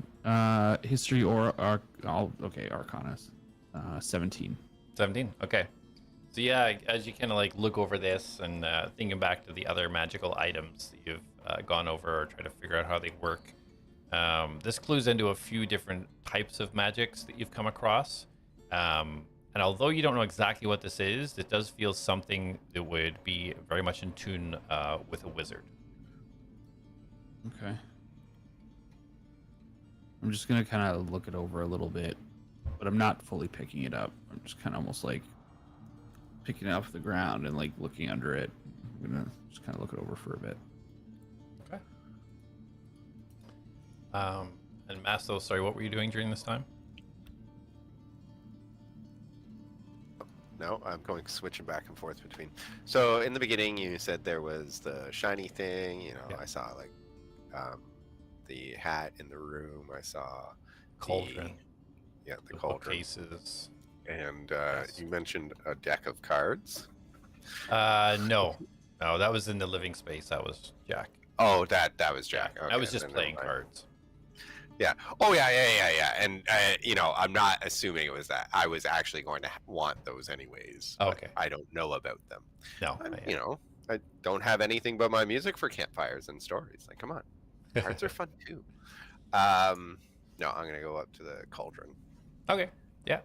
Go over to the cauldron. As you get a look closer to the cauldron, you can start to see this kind of lump that you noticed, kind of just like floating within it. You can't really tell exactly what it is. Just know there's something just caressing the edge of the liquid. Do I see like a ladle or some tongs or something around that one might use to stir or? Roll an investigation as you hunt around trying to find something that you can put in there. Ooh, that is not good. 5. 5. You look around and you're pretty sure that anything you could have used was impaled in your body already and kind of broken. Oh yeah, and I destroyed the rest. Yeah, that would. Oh well. And I barehand it. Okay. You stick your hands right in. Yeah. So, as you stick your hands into this strange purple fluid, you almost immediately feel this surge of, it's like a tingle, but then you almost want to vomit. It starts spreading through your fingers, your hands, kind of up your arms as you, are you grabbing what's there? Yes. As Okay. quick as I can. So you grab what's there and you immediately rip it out. splashing some of this fluid on the wall and down below, and you kind of like wince getting ready. You don't feel any pain. As this fluid kind of starts to come off your hands a little bit, you do start to feel and get your breath back. Your heart kind of settles down a little bit, and that nauseous feeling starts to fade a little bit. You kind of look what you got, and it looks like some type of strange armor. It's kind of like got leathers, a little bit of metal on the outside. Yeah, it looks very strange. It's got these kind of slashes in it. It looks like there's kind of little pieces of black, almost like looks like it's burnt, but it's not. It's tough. Looks like it's almost like that on purpose, and it's kind of ripped like that throughout it. It's kind of black slashes that seem purposeful. Ooh, ooh, neat, neato. Darius, what's this? And I turn and I'm just like holding up this purple goo just dripping off me, and I'm like, What do I see? I assume the same thing. Yeah, it holds up. You see this purple goo starting to drip off it, but yeah, it looks like to your eyes, it looks like some sort of almost enhanced leather armor, or leather and plate, some type of hybrid in between. It's kind of hard to tell exactly, but So I just look at Mastos and I go, it looks like armor. okay. Okay. Can't do your thing with this? Is this just regular armor? I can, but I am using spell slots. What does that mean? I am using spell power. Don't you have those? Even I have those. Yeah, do we want to use it on this, or do we want to wait until maybe we're somewhere safe that we can rest and then check these things out? Oh, that's fair. That's fair. well, I've got some time. I can tell if it's magic or not, but I can't really tell exactly what it is. How much time? Roughly about 11 minutes. I mean, I could do the same in that case. Okay. All right, fine, give it to me. I can't do either of that. You've got other talents, Elion. You've got other talents. You're I so don't know talented. about that. This You hat just is- saved us again from all these things in here. I seen you run in there and then they're all gone. Jak glares at Elion. I'm concerned about her well-being and her ability to interpret situations. Mastos, Oh. do you give me the chess piece? I do. Okay, I'm gonna start ritual casting Identify. And I'm gonna Okay. sit down, and then my eyes are gonna go like the purple smoke, and it's just gonna like pour out of my eyes while I focus on it. Gotcha. Who's next to me right now? Where did you move within the room whenever you were walking off? Just kind of off to the corner, Okay. near the books. Yeah, I figured that would be in here. Reen's following him. Yeah, Reen's just in shot. Okay. I did bring the hat with me as well. Yeah, yeah. It was over there. It's just I haven't moved it from the Right. map, but yeah, it is over with you. You're kind of inspecting. Oh, I got it. kicked out of the map. I didn't know there was a map. Oh, You were kicked out of the map? Yeah. Okay. it's just the same one. You don't need Um, me. So you're checking over the hat. Jak, you're hanging with Dana, right? Yeah, Jak's kind of like looking around. He wants to do a once over of the room as well. Okay. Yeah. You can roll a Like he wants to move at Dana's pace. Okay. So Dana, yeah, she did actually roll a perception. So go ahead and roll perception, Jak. See what you see while you're checking everything out. I feel like helping Dana is a curse. Natural 1. That's amazing because she rolled a 20. Not this again. It's like so perfect. As she's Jak's kind of not looking at what she's looking at. yeah, as she's kind of looking up, and Jak's eyes are kind of wandering and getting a little bit distracted. Yeah, she kind of goes through a lot of things, gets over to like where the papers and the books are, and everything kind of looks as you're following her. She's looking at things you can't really see. This darkness somehow, even though there's light, it's just so strange. It's just kind of flooding your vision a little bit. Right. Yeah, she picks out one kind of book in particular. Starts kind of flicking through it. This not a language I can understand. I'm just gonna take a little bit of time here, guys. I'm gonna figure this out. And she sits down cross-legged on the ground and kind of puts her hand on the book, and she starts closing her eyes. Jak would try to peek at the book to see if he can see what language it is. Okay. You do not know what language it is from your long list of languages. I do have a lot. Yeah, you do. I checked. Yeah, so as you look at it, 7 languages. you can't tell that you're familiar with a lot of things being taught from the sage, and this is not one of the languages that you were taught. Looking elsewhere while she's doing that, I want to see. I guess Jak would look for anything. Maybe not books, but maybe any kind of scrolls or other like loose parchments to look through. Yeah. Any, As you're looking around, desks and drawers. yeah. As you're looking around, man, everything looks. You don't really see anything of interest. Everything looks pretty boring in here. Like these little books, they look dusty. You can't read what's on them, which is frustrating. You go down to the desks, any drawers there, they open and empty. Oh, stupid papers in there that look useless and boring. Nothing is really pegging your interest in here. Dang. Stupid ones. Sucks. Jak's gonna go stand like 5 feet away from Dana. Okay. Yeah, she's positioned over by the kind of desks over there.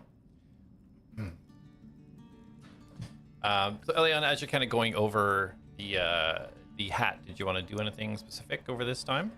I'm looking for like any runes or any sort of like markings on the hat, on the inside of the hat. Maybe I'm starting to like get a little more comfortable with picking it up and looking it over.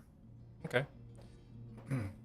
Yeah, from kind of knowing roughly what it is in that connection, as you kind of look through it all, roll investigation.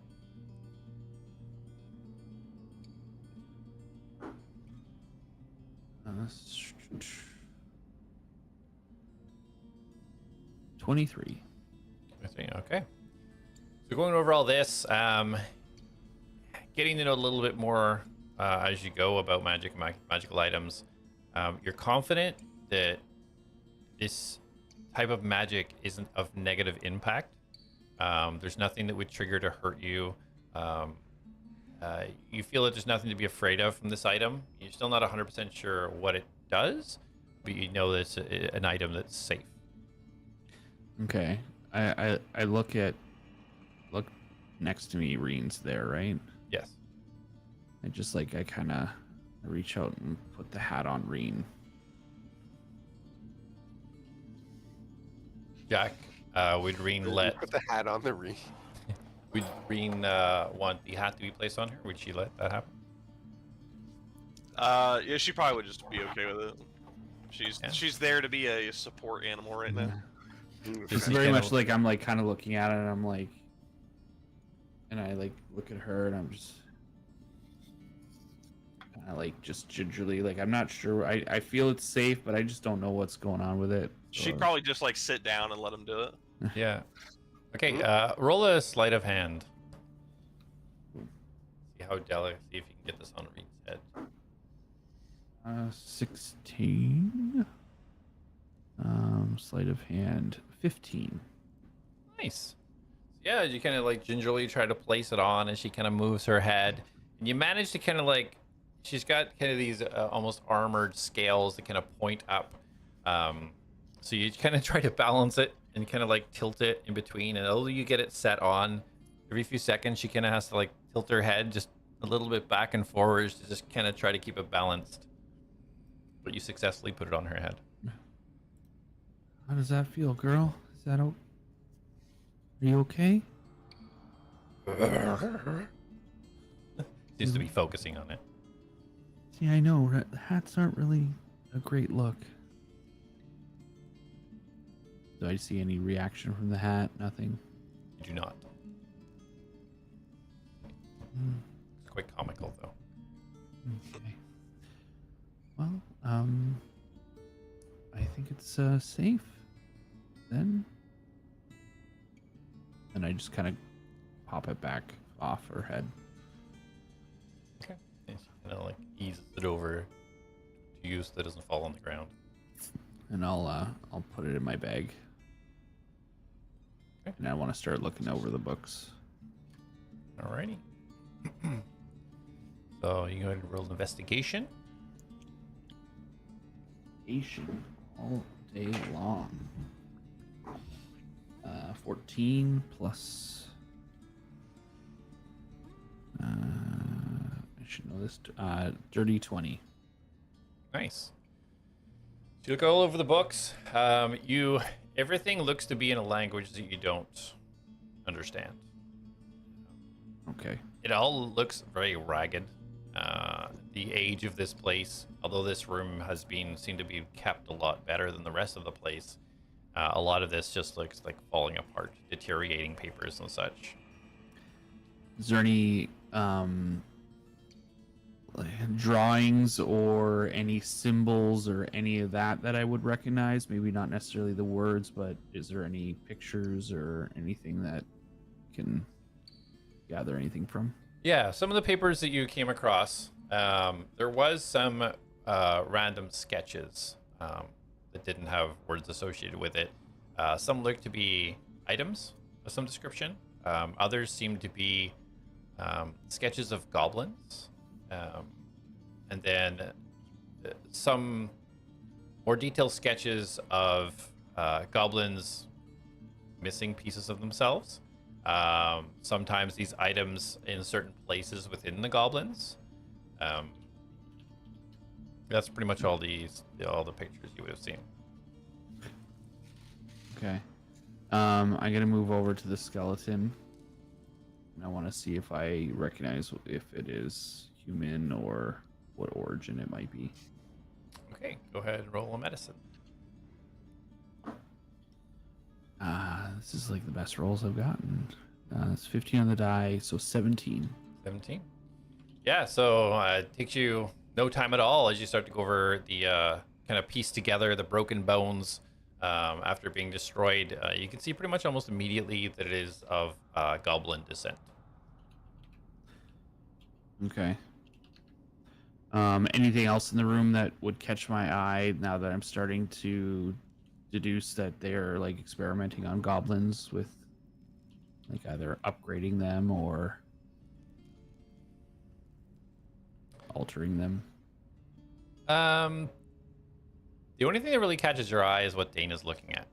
Looks like the most put together, well kept book that she has her hand kind of placed on right now as she's muttering some sort of ritualistic spell. Everything else around the room, kind of nothing is jumping out at you. Yeah. Okay. I'll wait for her to, scribble in my note in my book, and I'll wait for her to finish her spell. Okay. All right. So at this point, Darius, you would have completed. What were you doing? You were casting a ritual spell, right? Or no, you were casting identify. Yeah, identify ritualistically. On Whatever the thing was Mastos had. Oh, right. The armor. So The armor. as you kind of come to, when I go to say things, I have to check myself sometimes, because I was about to say when you come to completion, but I know if I say that, like, it's just gonna go on. You said You already did say it. Yeah, you said where do you want to arrive earlier, and I was like phrasing. Oh, Please. gosh. Okay, so yeah, as you you're nearing the end of this, you hear this kind of little voice in the back of your head. There's power within this armor. Most useful against the necrotic type of energy. As you start to realize this is an armor of necrosis.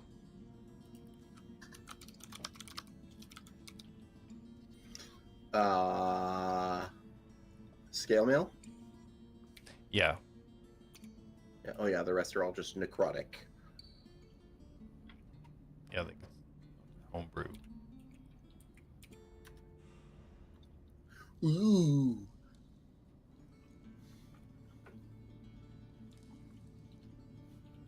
So,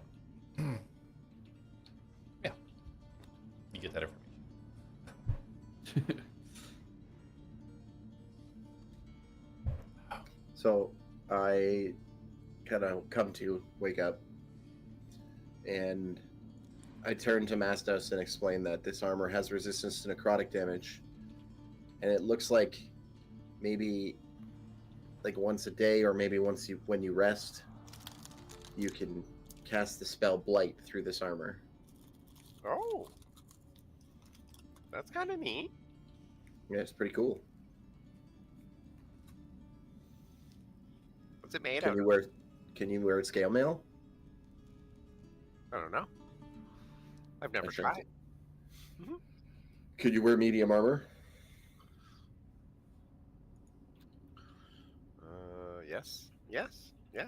Medium armor is no problem for me. Okay, do you want this then? Let's see how it fits. I try it on. Okay. So as you start to try it on, so this is almost like a tunic that kind of blends into, I won't say skirt, but kind of looks like that, where it goes down longer right above the kind of the kneecaps for coverage in that area. As you start to kind of put it onto yourself, you feel the armor start to almost pull in, and it gets a little bit uncomfortable as it starts to push. You almost feel like it's going to start crushing you. But as you look down, you see that it's starting to fit the form of your body as it melts on. And you have the armor of necrosis.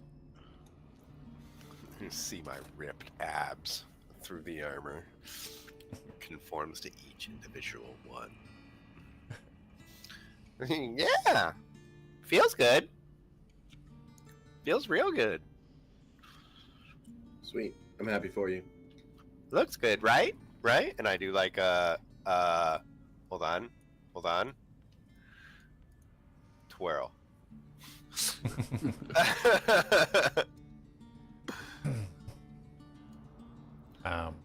At this point, Dana, her eyes kind of like open up. She kind of like holds the book and looks up, sees Elion. You were walking over to her, right?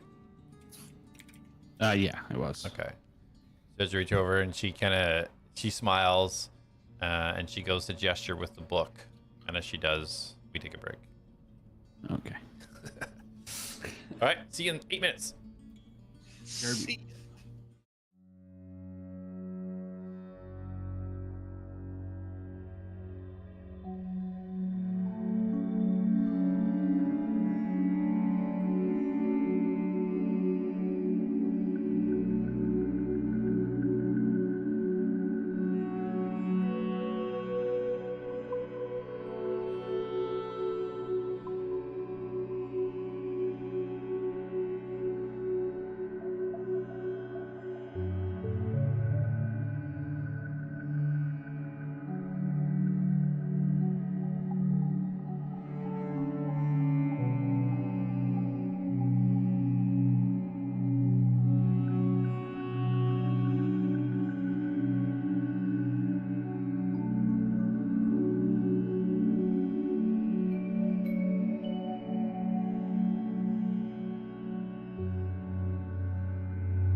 Welcome back, everybody. Welcome back, everybody. As we left off, the group had defeated some type of animated object within a special room that they had found within sort of a hold. Kind of looted the area, found some interesting items. As Dana just finished some sort of ritual with a book that she had found. As she starts handing it over to Elion, who had walked over as he had showed interest in it, and passes it over with a smile. What is it? Well, looks like some sort of, almost like a diary of some goblin fella. Can you speak goblin? Read it? Yeah, I've studied some goblin. I can, yeah, sorry, yeah. Let me take a look here. Here you I'm gonna go. open it up. All right. So, roll investigation. Oh my gosh. Oh. 13. Okay. So skimming through this thing, the general gist you get is there's a lot of scribblings, not madman style, but a lot of incoherent positionings of things. Trying to put it all together. From what you can tell, this is a diary of a goblin named Slacknip. And he seems to be documenting and trying to trace different experiments with magical items and people. In this particular case, goblins. Some documentation of willing and non-willing participants for these experiments. Ultimate goal, trying to make the goblins powerful enough to give them a place within this world, not just under the umbrella of Centaurium for the ones that have joined the world. There's not details too much on the exact items themselves in regards to exactly what was used as you leaf through it, but you can tell that this was some sort of experimentation that went on for a long time. The only other thing of note from it is the last entry is notes about tampering with a powerful dagger that was made from the tooth of an ancient vampire. And that is the last entry. Okay.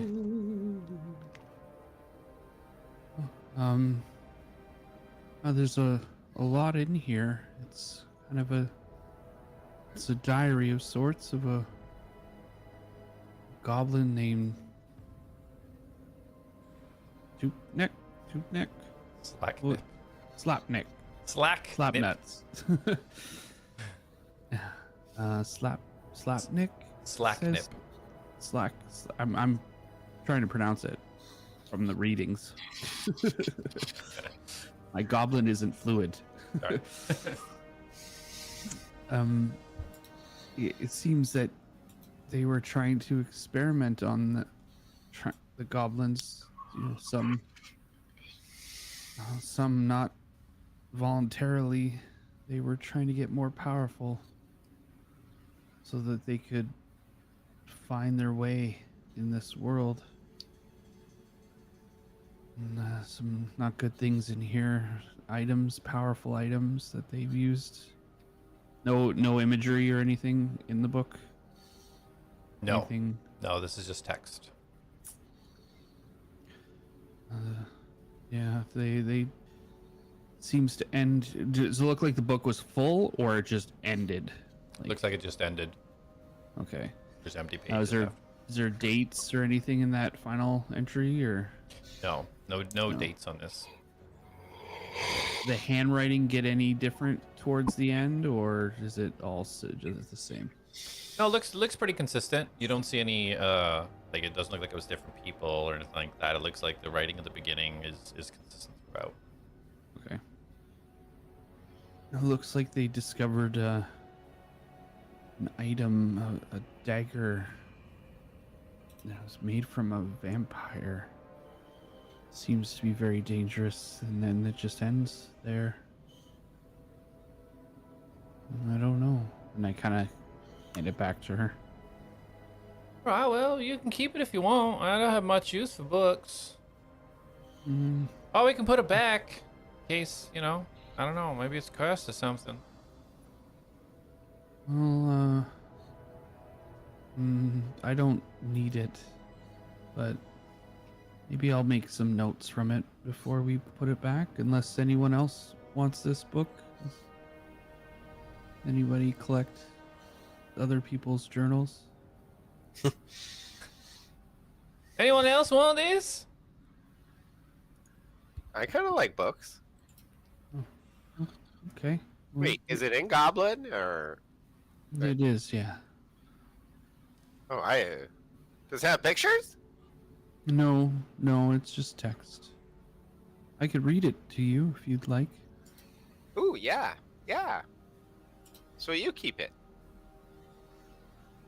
I don't like carrying other people's journals. It's private. No, I can carry it for the both of us, and you can read it to me? Like stories? Bedtime stories? Goblin bedtime stories? If that's what you want, then yeah, sure, we can. Yeah, here you go. I'll hand him the book. Okay. Mastos, you have the Diary of Slackdip. And I put it in my bag of holding. Just open it up and Which one? just drop it in there.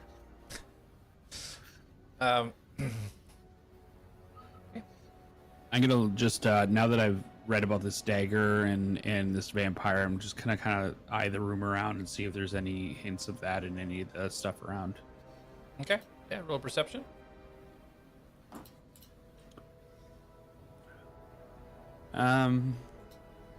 Natural 20.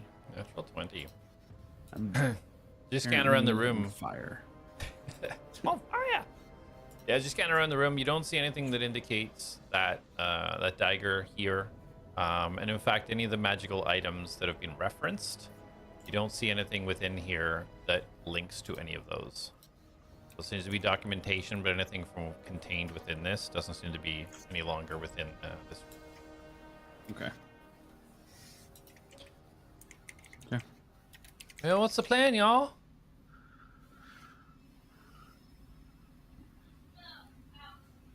Well, I say we keep going. We can find out where this key can go. He's Jack! got to have a door. Yeah, that's true. I think Mastos is right, Jack. I want to continue on, see what else is down there. I'm feeling okay. Let's do this. Darius, you ready to go? Yeah, let's go. We can keep pushing down. All right, I'm pretty stealthy if you want me to check first. I don't mind. Do we really need to be going further? Everything's just happened. It's two things now that have tried to kill us. Oh, I guess you're not used to that. Well, I mean, lately, yes, I guess, but I haven't been going further towards it. More running away from it. If you stick with us, we'll be fine. Call it exposure therapy. Well, I mean, I've had to Therapy's bring great. two of you back from near death already. I don't know how much more I can do that. I don't know. Mascos can handle himself a lot, too. Still here.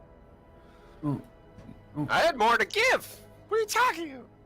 More to give. okay. Well, I'll just be at the back, okay? And you need me, just don't need me. Perfect. I'll hang out at the back. Okay. Wait, did he just say don't eat me? Like, He's just messing around, I'm sure. I'm saying like under my breath and like, what? All right, so y'all want me to take a little sneaky up there, see what's going on, or are we gonna go up together as a group? I can come up with you, and I put the hood up. I'm good to go with you as well. All right, let's just head up then. She just starts strutting.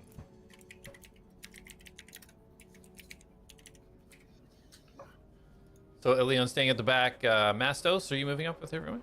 Yes, I will be moving up with everyone, and I will be moving up towards the middle. Okay. Near the back. Since there is an odd number of us. All right. So yeah, you're kind of Elion will be at the very back. You're kind of just a few feet ahead. Okay. So who's leading the actual walk down here? Who would be kind of leading the direction? I guess it was Dana, was it not? I'll say if Dana wanted to take lead, Jak would follow right behind her. Okay. And Darius, would you, being invisible, would you head on ahead? Would you stay with Dana? She's at the front. What would your... The intention was to stay with her and just Okay. silently. Okay, perfect. So yeah, you all see Dana kind of like crouch a little bit and start walking a little bit slower, going up the hallway. You guys now kind of seeing this hallway for the first time, other than Jak. As you get about halfway down, you see a door that is, it's kind of half pushed open to the right-hand side. Dana kind of just keeps on going past that towards you guys can see it open up into a bigger room at the end of this hallway. So she keeps moving forwards. So she gets to the end of the hallway. Everybody moving up? Yes. I would probably peek in the door. If I was able to peek in without moving it or looking or making too much noise, I'd probably just take a quick peek. Yeah. So it was open previously by Jak, so the door is kind of half open. So if you want to roll a perception.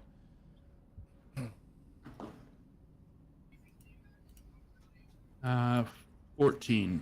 14. So as you glance in, it looks like some sort of food storage. You can see barrels, shelves. You can see kind of decomposed items within. Without going too much further in, that's kind of all you can gather. Okay, I'll just leave it and keep going. Okay.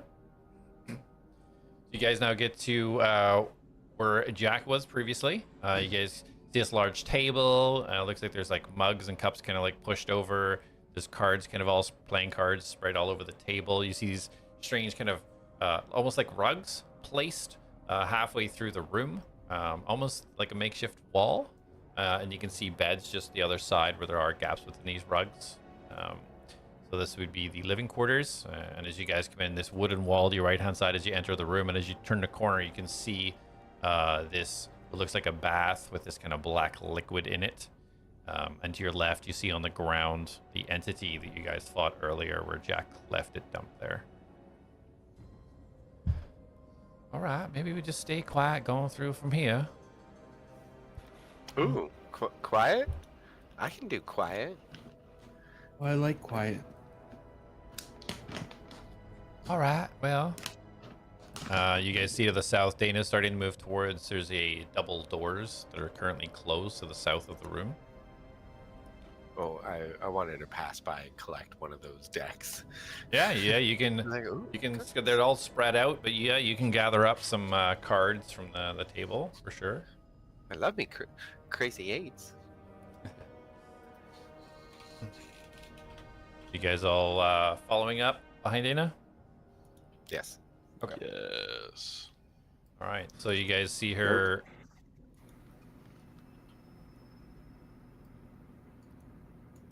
You guys see her start inspecting this door, really going over it in detail. As she seems to be checking to make sure it is safe.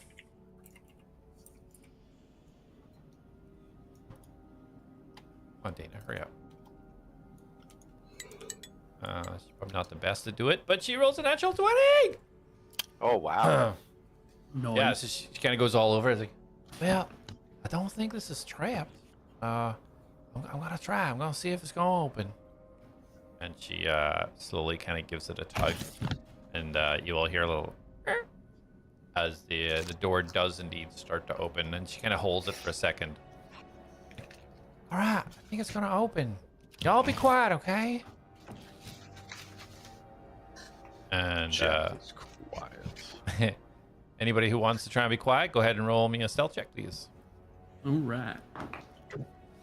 Hoorah.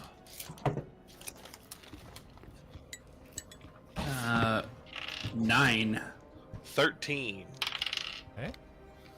Dirty 20. Okay. So, I rolled a 3. Okay. for my first one. Yeah. Then I rolled again Uh-huh. and got a 2. Awesome. So my stealth roll is 4. Okay. So as she starts to like slowly open, you just hear this clang, clang, clang, clang, clang. As you turn around and see Mastos has knocked off about 4 mugs as he was gathering up all the cards and kind of just looks at everybody. She just shakes her head and slowly opens up the door. Mastos! Shush! Oh, sorry. And I will cast Pass Without a Trace on us. Of course you do. Why would you not do it after the stealth check? Yeah, so as Mastos utters a few words, you all feel the shadows kind of like almost creep in on you. Feel yourself almost, feels like you're almost sinking into the ground a little bit. So Dana stops like, all right, well, maybe just wait here for a moment. And then you just see her slowly, she opens the door about just a foot open, so there's a little sliver in the middle, and you see her turn sideways and just disappear to the other side of the doors. Jak would try to get like right up on the door to see what he could like to keep an eye on her. Okay. Yeah, so you sneak your way up there and kind of take a peek between the gaps in the doors. Roll ahead and roll a perception check. Why is it so dark in here now? 22. As you peek in, this room is in blackness. There's no illumination, and Dana hasn't lit her torch or anything. So you kind of see her silhouette kind of like move away about 15 feet as it kind of goes into darkness. Right on the other side of the door, you can see, it almost looks like one of those wooden walls from this room. They're almost like a huge kind of wooden spikes in the ground. Seem to be in some sort of maybe square shape. You can't quite see where it ends. And it looks to your right, it looks like there's maybe a path or a turn to the right almost immediately on the other side of the door. Jak will kind of look back at everybody and just slowly fade into the room as he follows in. Okay. Yeah, you guys see Jak turn sideways and disappear into the open doorway.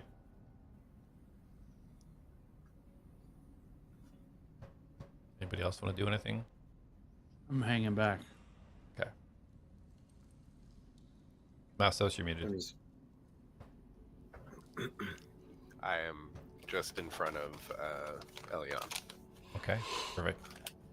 Darius, where would you be? I'm just moving with the front of the group. Wherever they're going, I'm following. Okay. So would you have went in when Dana first went in, or with Jak? With Dana. Okay. So yeah, so what was your stealth? Sorry, when you rolled. Dirty 20.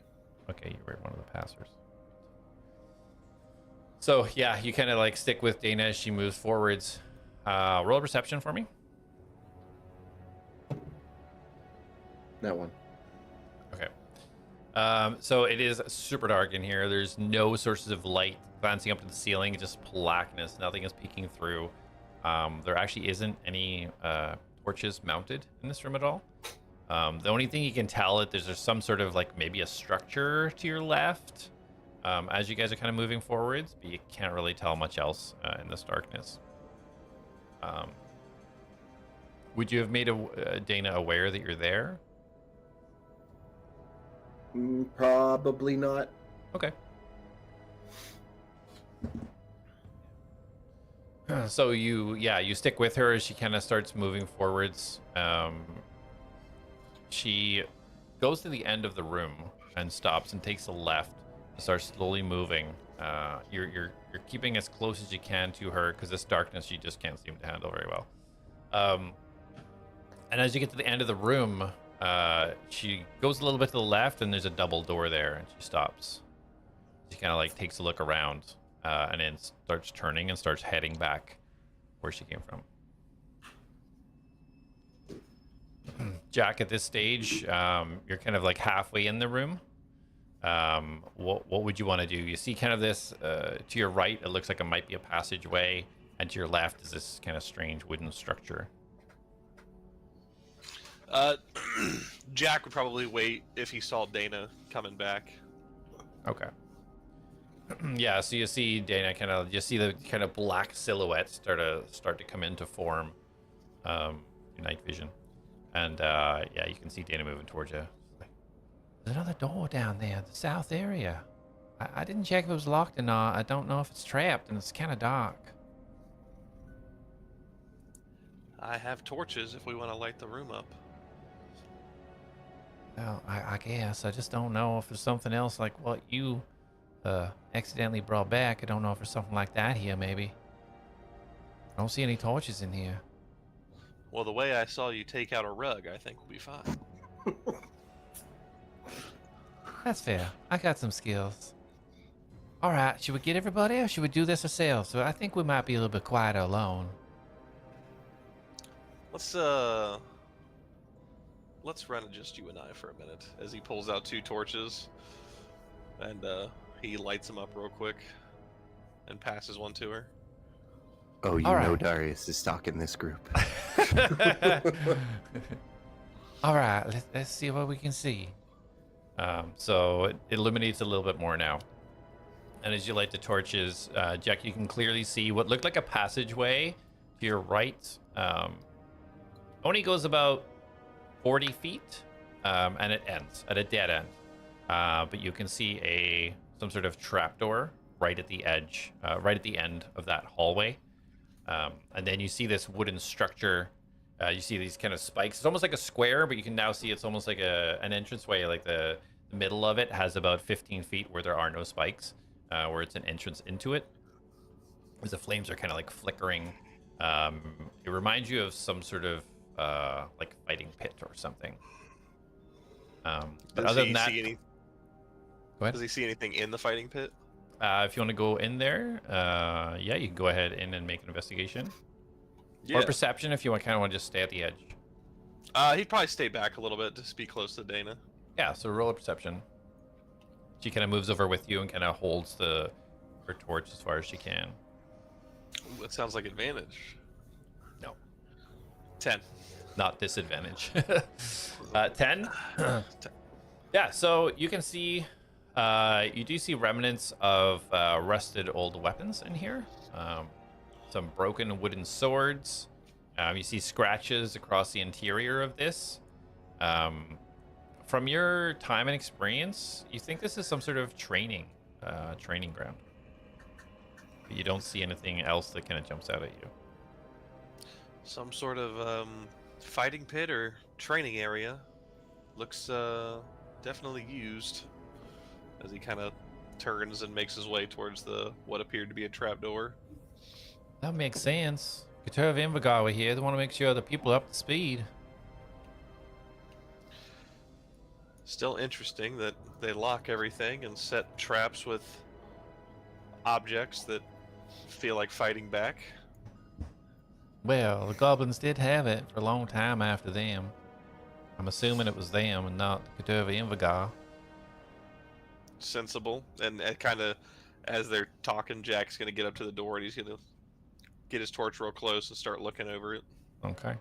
So this is all happening in the previous room. Mastos, Elion, you guys doing anything specific in there, or just kind of waiting?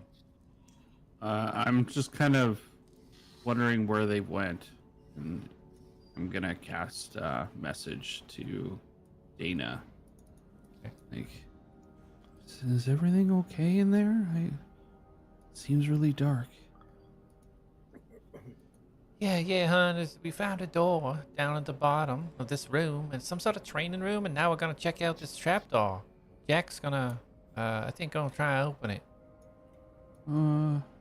Should you be doing that alone? Yeah, probably not. And you're Jak, and then the message cuts off. Okay. Jak, maybe we shouldn't go too far with this. Let's just check it out, but maybe not touch anything, eh? That's fine.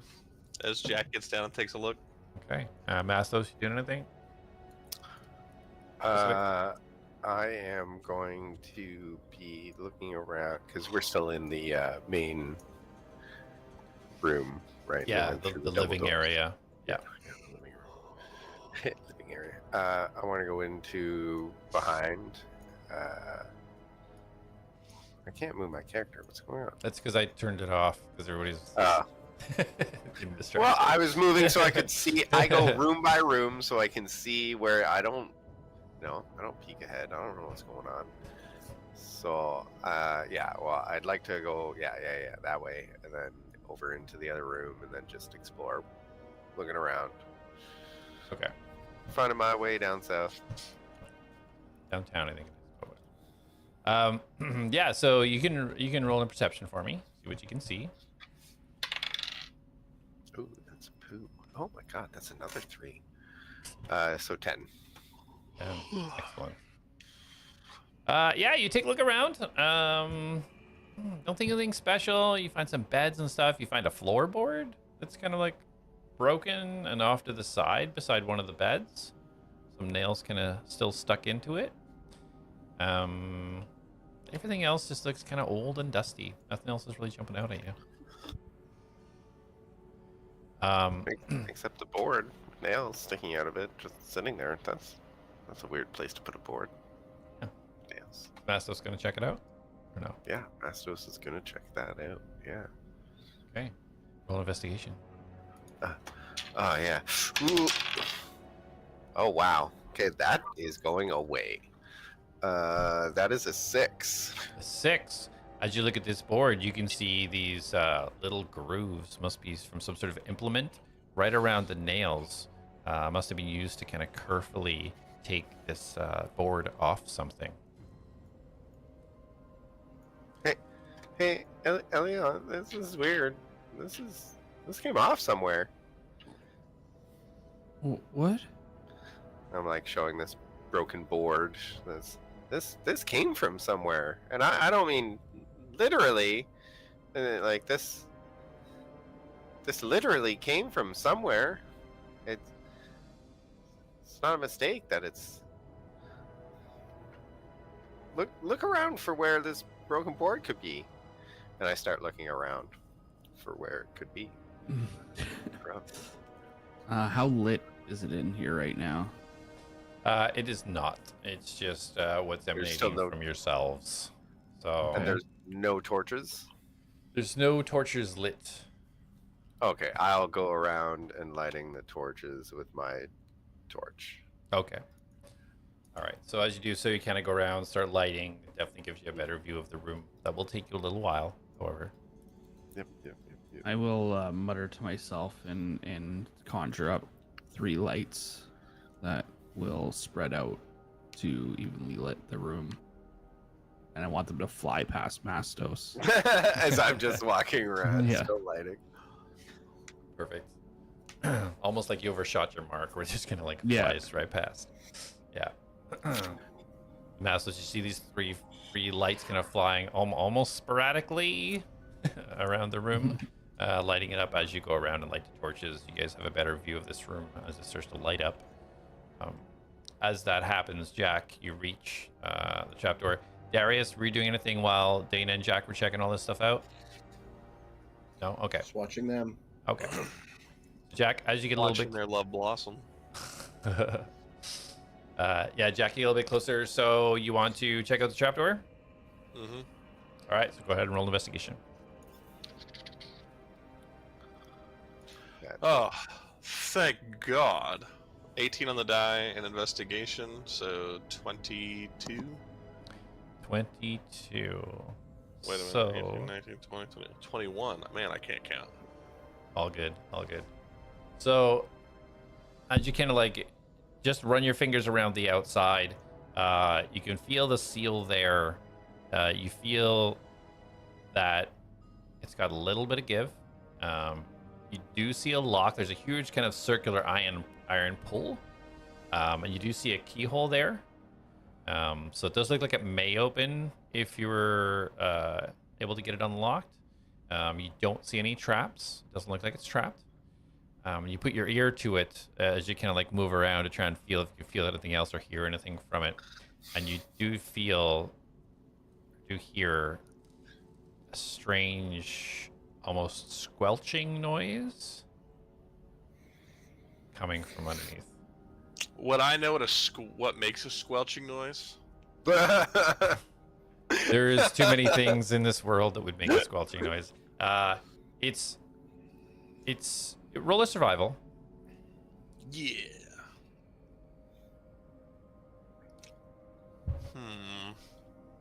6. Okay. So you don't know exactly what this is. As you try to like compare it to something, you think of like maybe just running your hand through like a pile of jello or something, that kind of like smushy, strange noise. That's the only thing you can really think to equate that sound to. Jak kind of like rolls back off the ground, little backhand spring, pops up in front of Dana. Well, maybe the key we found earlier will open this. But there's something down there. But it's not trapped. Like a person? You know, the typical squelching sounds you always hear. Oh yeah, right. Okay, why don't you try the key then? Oh Oh wait, Elion said we shouldn't. He said we shouldn't do this until everybody's together. I think we trust him. Let's get everybody together. Jak thinks to Reen, bring everybody in to the next room, and after he thinks that, he's like, Reen will take care of it.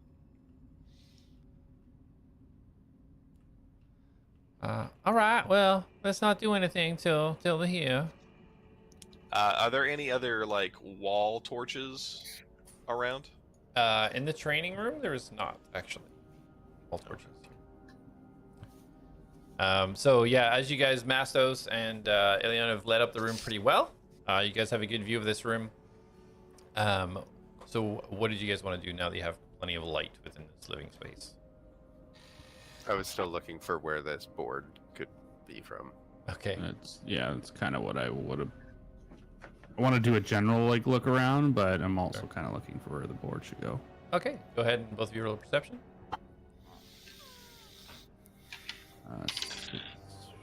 Ooh, dirty 20. Die. I have big perception. 18. Okay, nice. So as you both kind of like start scanning the area and checking things out, there doesn't seem to be anything that really jumps out. This just looks like some old living space. There's nothing that's really, other than the strange entity corpse that is laying on the ground. There's nothing that really stands out about this room. You both do, though, when you're doing your sweeps, you both kind of come around and meet where Mastos found this board to try and figure out where it would come from. As you both look a little bit closer, you notice under the bed, it looks like the board has been removed from the flooring under the bed. Okay. I'll kind of gesture to Mastos if he hasn't seen it. Like, I think it's from under there. I want to not know. Like, I may see it, but my brain doesn't register what it means. And with him pointing it out, I'll be like, oh, under the bed. Oh, okay. And I'll push the bed out of the way. Yeah, so you can do a strength check for me. Careful. Just in case, just in case. That is a nat 1. I don't want to fight a bed today. That is a nat 1. Yeah, so as you put your hands on the edge of the bed. A -1. You put your hands on the bed, and as you try to push it, you just feel your little feet just sliding on the floor. And you just can't seem to push this bed forwards. Does it look heavy? And I look down and I see the bed not moved at all. It looks so rickety. It's made of like scraps of wood and this cheap material in the middle. I'm gonna go over and just kind of look at him confused, and then just kind of push it over with my one hand. Okay, roll a strength.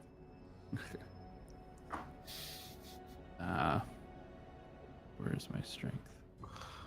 15 minus, so 14. 14. Yeah, so Mastos, as you're kind of like brushing your hands, and everyone just looks at you with one hand and just flips the bed and just falls right over and splinters on the ground. Oh, I'm sorry. That I thought that was heavier. I loosened it up. You did, yeah, I think so.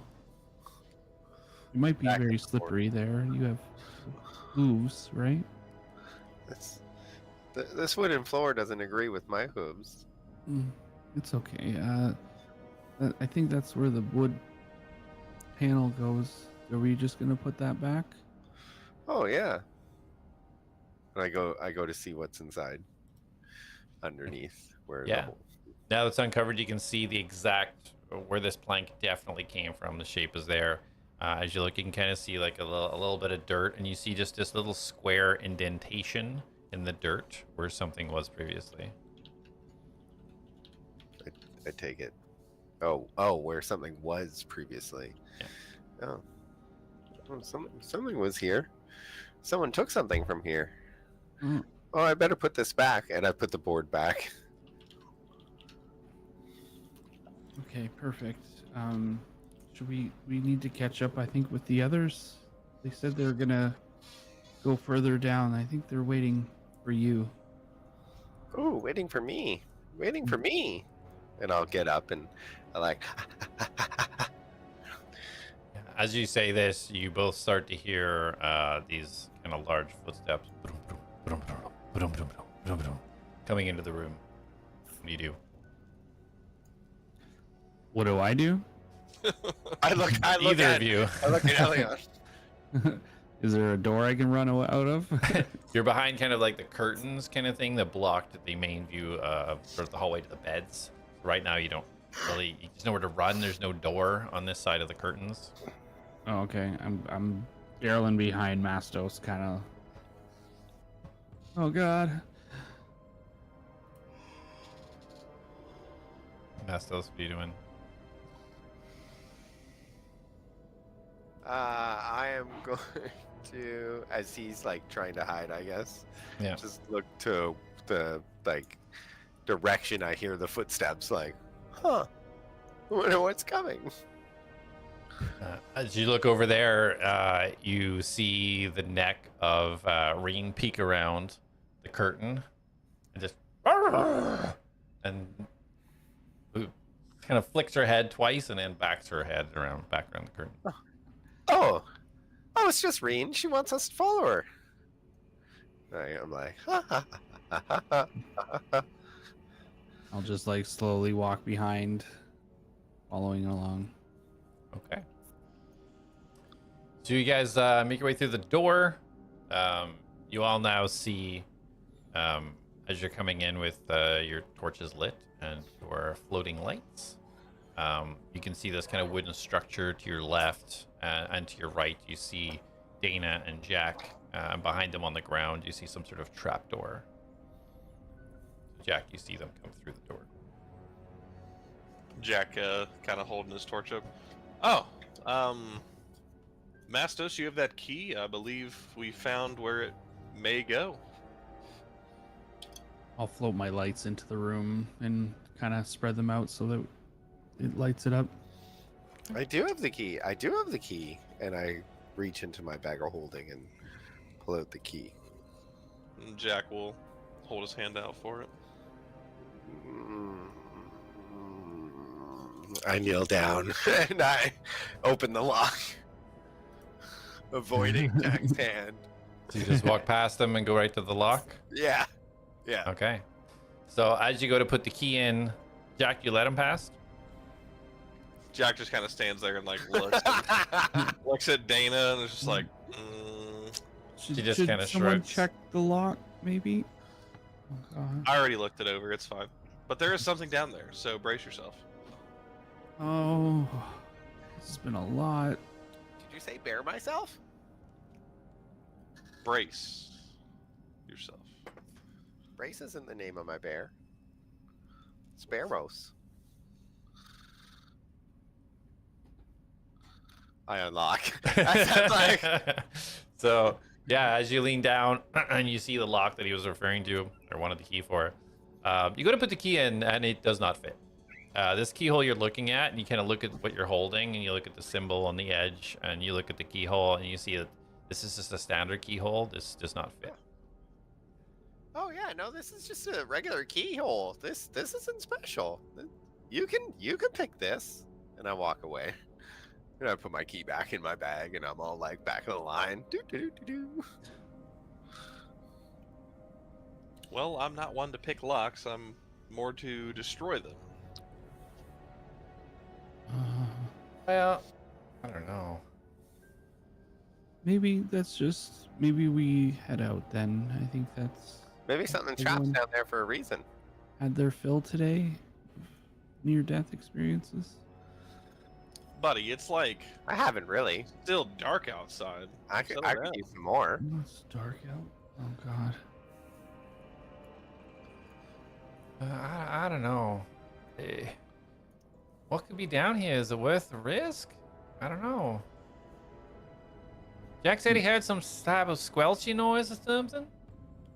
Doesn't sound like treasure to me. Doesn't sound like good things. Can't someone see down there or send something? Send your rat down there. You said there were squelching noises. Oh Mhm. no. I won't send Ratmos down there. I won't send him to die. Does his survival skills lack? Very much so. His skills in general kind of lack, but he does his best. Has anyone heard of American? What? Oh, what's You're that? here from nothingness. So veteran delvers used to say that when you would hear a squelching noise in a dry tunnel, you've gone too far. It was like there was a creature called American, a thing without form. It's just hunger and memory, and it moved through cracks and would cling to ceilings and weights, and the squelching sound was its way of saying it noticed you. Oh God! Yep. I don't want anything to do with that. Yep. I think we should leave back up, that. Mastos. Wait, Yeah, and no I'm just way! gonna- I ain't messing with that. If it could get through cracks, couldn't it get through this door? I don't know. I'm I've gonna walk away. heard tales. I'm say gonna it's not- kneel to the lock and pick the lock. All right. All right. So you'd have to push your way past Mastos and Jak. To get to I'd the- let push, him I push can't, like- past me. I can't. Yeah, I also thought he said that Mastos was like I am going like away. slipping Oh, away. you're getting out. Okay, sorry, my bad. Yeah. I'm like, nope, get me away. Nope, Jak, nope, are you nope, staying nope. there? Jack will take a step back to let Darius do his thing. Well, you don't know he's coming. He's still invisible. Yeah, I'm invisible. Oh, then Jack's just standing there. Okay. All right. So you want to pick the lock? Yep. All right. Go ahead and roll your lot picking. As you do so, Dana's like, "Well, I'm gonna go. I'll go quiet ahead and check. See what's up next. At least we know this room's safe for now. All right, I'll come with you. All right. Quiet, Jak. So it's my dexterity plus. Oh no, I'm proficient with dexterity, so that's already that. So yeah, dexterity plus proficiency, right? If you're proficient with your lock picking it. Yes. Okay. So then that is a dirty 20. Dirty 20. Nice. Alrighty. So Jak and Dana starting to move off to the south of the room. You guys hear this clicking noise as Darius kind of slowly comes uncovered. I just see him with his lockpicking set within the right on top of the trapdoor. And Darius, as you hear the click, and you look down and you kind of look behind you. You see Jak and Dana has walked off. The Elion kind of at the back. Mastos there, kind of backing up a little bit.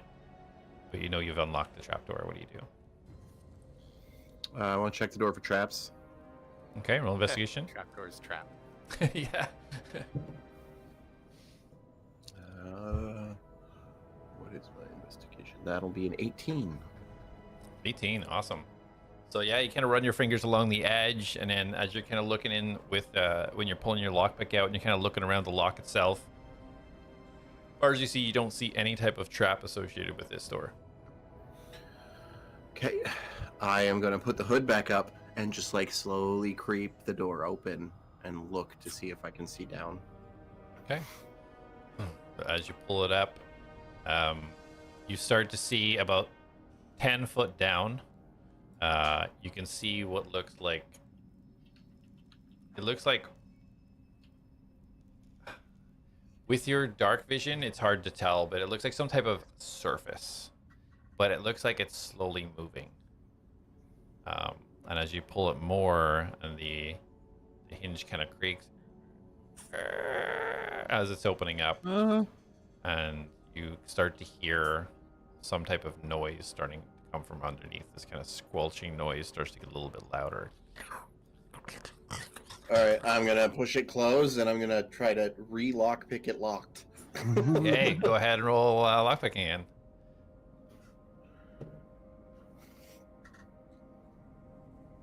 Nice. Natural 20. Natural 20. Nice. So as you start to Not hear a this shot. sound and see this rippling movement underneath, you quickly slam down quickly with your lockpicking. In half a second, remembering the sequence of tumblers to unlock it, you just right through, and you hear the little clunk as the lock mechanism goes back into place. It is locked. Okay, yep, definitely something not fun down there. We should not go down there. Not going down there was it? Yep. Nope. And I'm already like kind of following Jak and Dana into the next room. Elion? What would you be up to? Yeah, I'll. Did I see this trap door just open up and then close? You seen Darius, so whenever he started seen to it. unlock it, he became visible again. Okay, And, okay. Yeah. All right, then I'm not as freaked out as I thought I was. I would have probably slowly kind of started to make my way out of the room. I feel like I'm kind of hanging with Reen where she's going. Okay. Yeah, so Rena be slowly following behind Jak. So Mhm. you'd be heading down that way. All right, so yeah, you all hear Darius call this out as start making your way towards the southern door. All right, Jak, let's see what's behind this next one. And she reaches her hand out and gives a little bit of a tug to the door. Doesn't seem locked. You want to go first on this one? Of course. And he will stealthily, invisibly pull the door open and walk through. Okay. Go ahead and roll a stealth check. Pass without a trace is still active, right? Sure he is. 35. Okay. So you disappear into the shadows as you put your first step in the room. Nobody can see where you went. As you come in, another dark room, not lit up.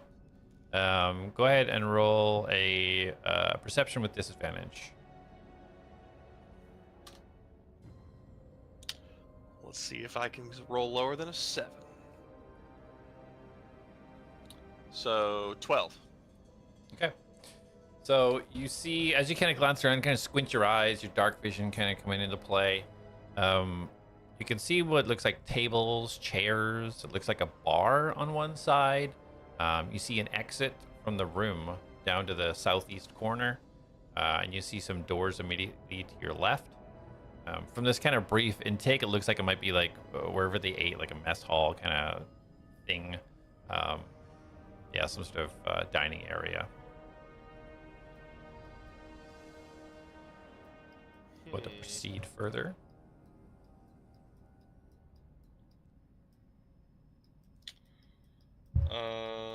Yeah, he would probably first. He would probably go further in the room to to see what he can get further, and then would make his way back to Dana to let him know that he thinks it's secure. Okay. Yeah, as you kind of creep in a little bit more, kind of take a glance around, You don't see anything that draws immediate danger. Nothing is really jumping out at you in regards to something important or something you need to be wary of. Everything looks still, and everything looks dusty, dirty. There are plates and stuff on the tables, but anything on there is fully decomposed into dust. You don't see anything here that's really grabbing your attention.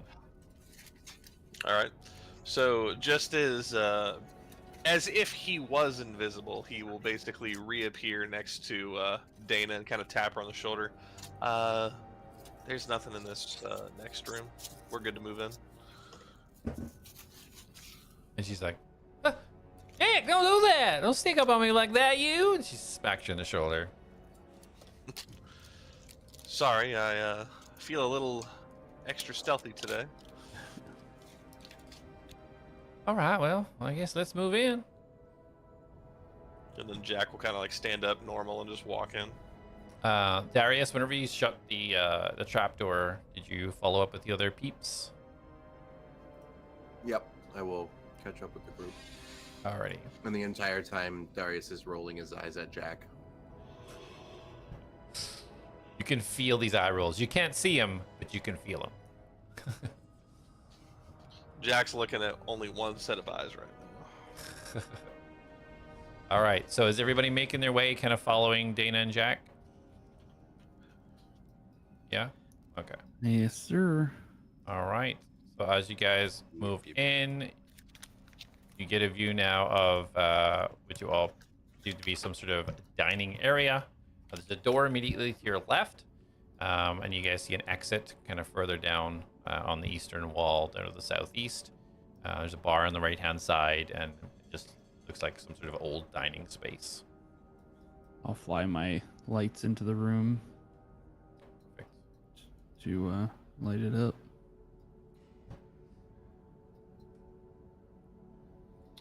Anything? Go ahead. So I said Jak will point out the wooden door immediately on the left, and then he'll start walking towards this direction. Okay. And be like, this, because there's no door, so he just wants to kind of make his way over there. Yeah. You guys see Jak head towards Dana, the exit. Why Yeah? don't you move with me for a moment? All right, I'm coming. He trundles behind you quietly, question mark. Quietly.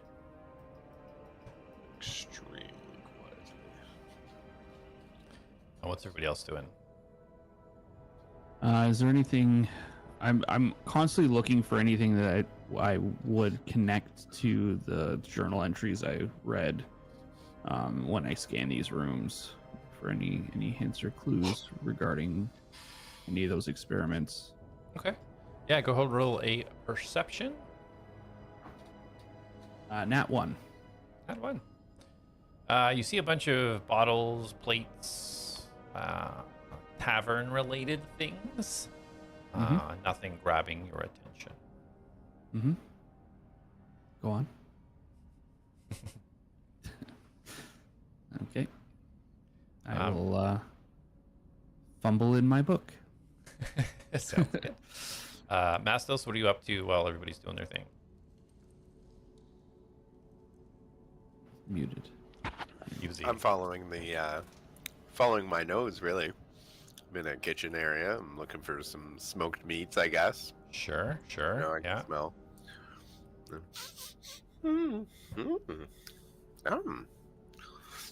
So go ahead and roll a perception. If you're looking for something specifically smell, you can do it at advantage. Okay. So that's... This is perception, right? Yeah. So 26. Ooh. Nice. So yeah, you kind of hunker yourself down a little bit. You raise your nose, you close your eyes, you start kind of like rhythmically moving, taking a huge inhale, and you almost immediately want to vomit as you smell rotten food. You smell old, what you can only describe as possible fecal matter. coming from the northeast direction of the room. You smell nothing of any type of something you would want to put in your mouth. You do, however, smell a little bit of sweetness coming from one of the barrels. It still seems intact and sealed behind the bar. I would like to explain that Darius is offended that you think he doesn't smell something. he Yeah, doesn't I smell. was gonna say there is something I smelt in it with Darius. I go towards Toucan Sam style towards the barrel behind the bar. Okay. As you do so, you see Elion just randomly going through shelves and flicking stuff behind and finding absolutely nothing. Yeah, that's the looting spirit. Not exactly. Learning, not looting. Looting, learning new items, new things. Things. Learning what having lots of gold feels like. Oh. I don't really need gold. Everybody needs gold, man. Gold makes the world go round. And when you leave this world, how much gold do you bring? It's true. True. I bring myself and whatever's left around me. I mean, you could technically take it there before you died. It's not worth much there either.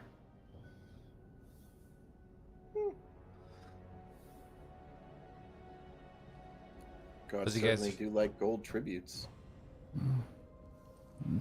God's like disparity among the wealthy. It's not the gold that they value, it's what the loss the gold gives the person tributing.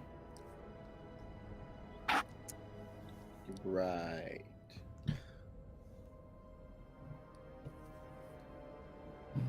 Yeah. I like following my nose. I think I found some wine or something.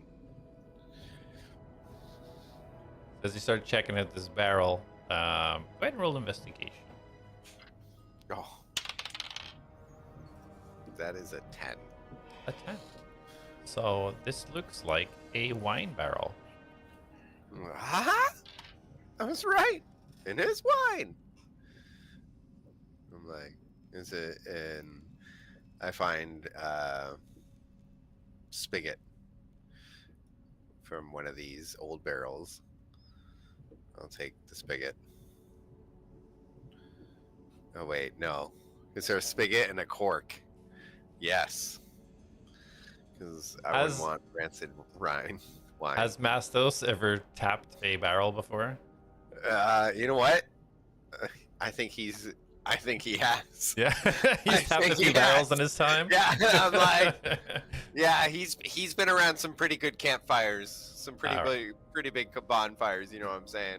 Okay, And yeah, so I think there's been a few kegs that wine barrels tapped. So yeah, you look at this wine barrel and everything sitting around it. You can see that this wine barrel is it's solid. It looks a lot more delicate than the rest, but it has maintained its structure. It's got this silver lining across the top of it. Makes it really stand out in amongst the rest. The rest have fallen apart, decomposed, but you're pretty sure you could, if you sifted long enough, find possibly a spigot or a cork or something to be able to open this thing. Something this nice, I'll just get it professionally tapped, and I'll. How big is it? Is it something I can put in the bag of holding? You could certainly try.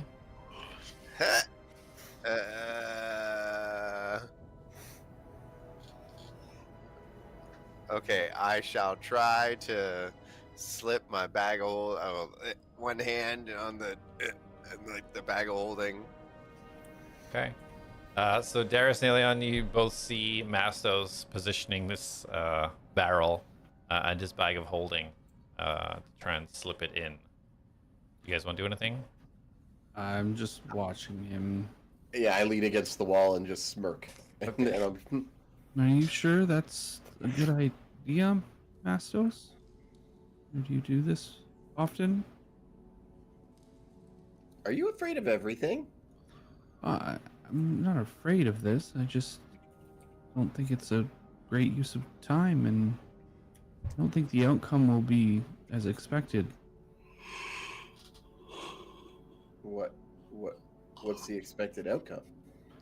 I just don't think he's going to be able to accomplish fitting that barrel in his bag. And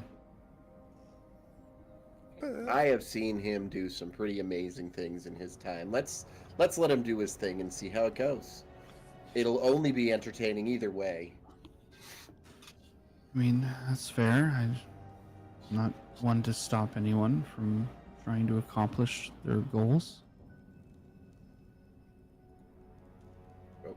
Okay. Good luck, Mastos.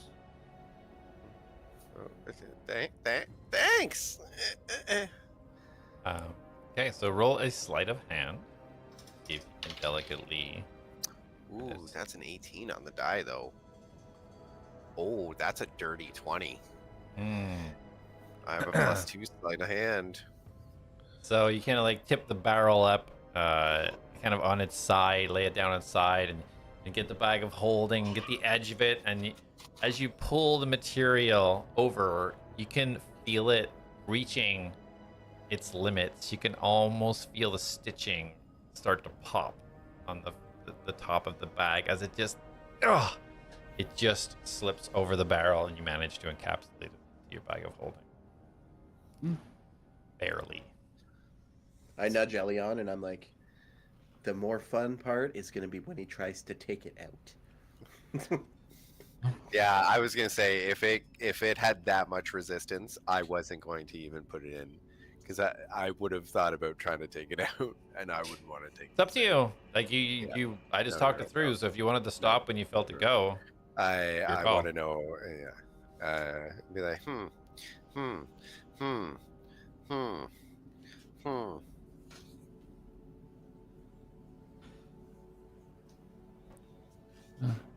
Is he putting it in?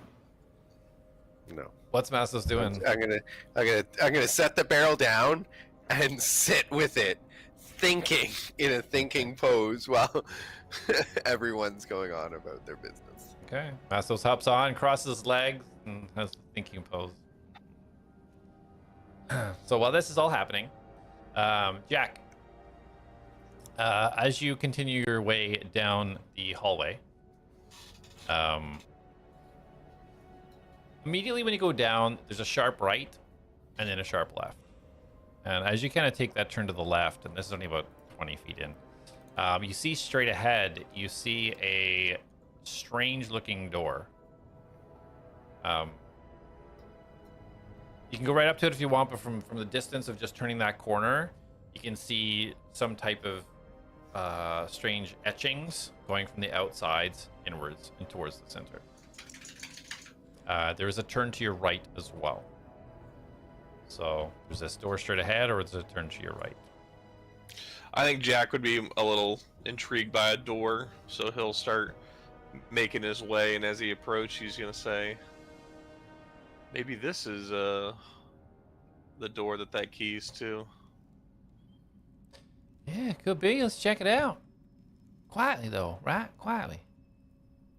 Unseen, if you will. Yeah, unseen. And yeah, Jak will go up and take a look at the door closer. All right. As you get a little bit closer, you can see the these strange engravings.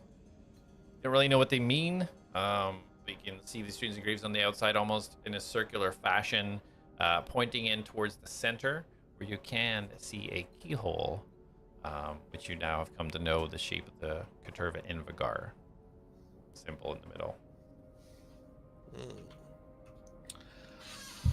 Well, I'm not the smartest, but I think this might be the right door, so maybe this time you ask Mastos for the key, because last time he didn't want to give it to me. All right. I'm sure I'll give it to you if you ask nicely.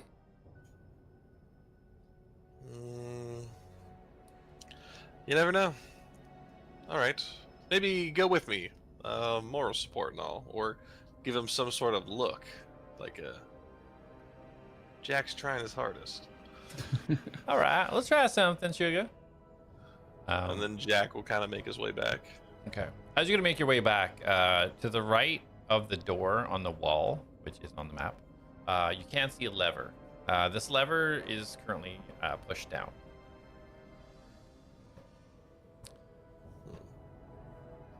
So you guys start making your way back.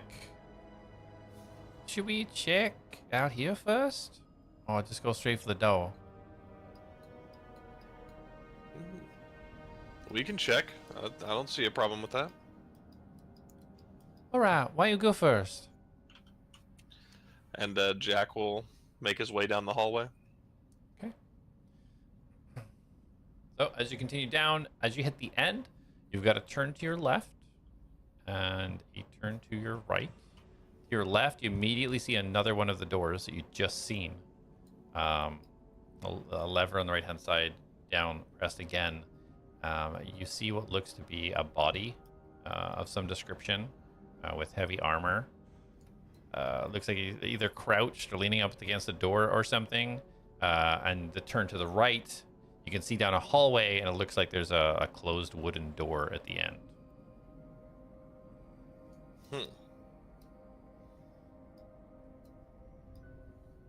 I see the body. Oh, right there. Okay. How fresh does this body look? If you want to get a little bit closer and check it out, you definitely can. Yeah, Jak will announce, like, hey, I see someone or something over here. Stay close. All right, be careful. She pulls out her bow, gets it at the ready. She's going to hold an action Jak. for if anything happens. Jak kind of creeping up is gonna get his crossbow ready, but he's gonna go up and take a look at this. Okay. As you get a little bit closer, you start to see your light kind of shining off this this armor. You see this you see a shield, heavily armored. It looks like human. It's a humanoid, human size at least, leaning up against this door. And as you glance up, you see the Caterva Ingar symbol in the center of the door. You also see that same symbol on his pauldron. And you see a large symbol on his shield. If you want to look a little bit closer, you can investigate. Yes, investigation, please.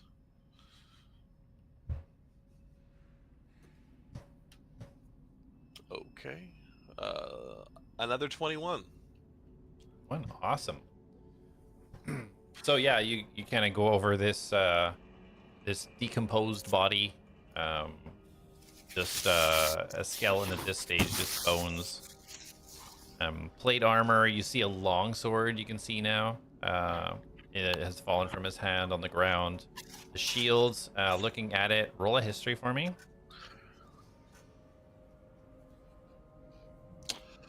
2. You don't recognize the symbol on the shield. Heck yeah! This game's great. However, going over, kind of quickly going over him, you do find a note that is stuffed right in the top of his chest piece, sticking out as if it was wanting to be found.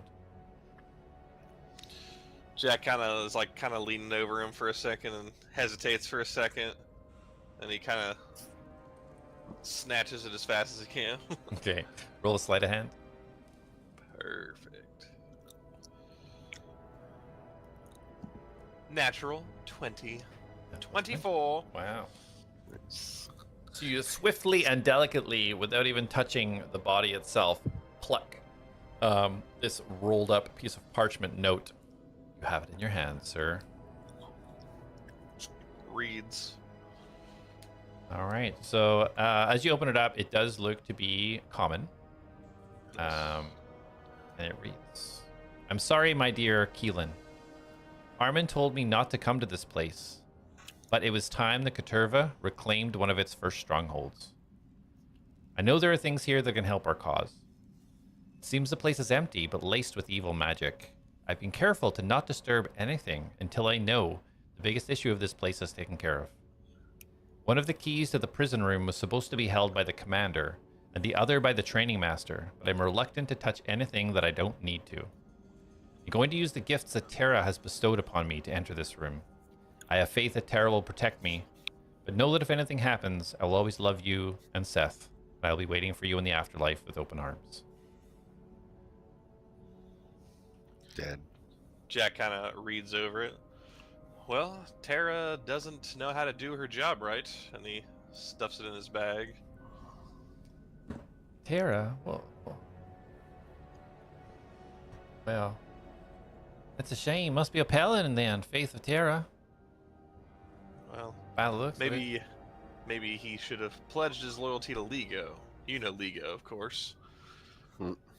And at that point, like, he's less reluctant, and he's just gonna, like, kind of move the guy's shield out of the way and the sword, and kind of move his body up in a position that's less in the way, but kind of move him in a more respectful manner. Yeah, absolutely. I don't think Lego's one to be worshipped, but yeah, I know Lego.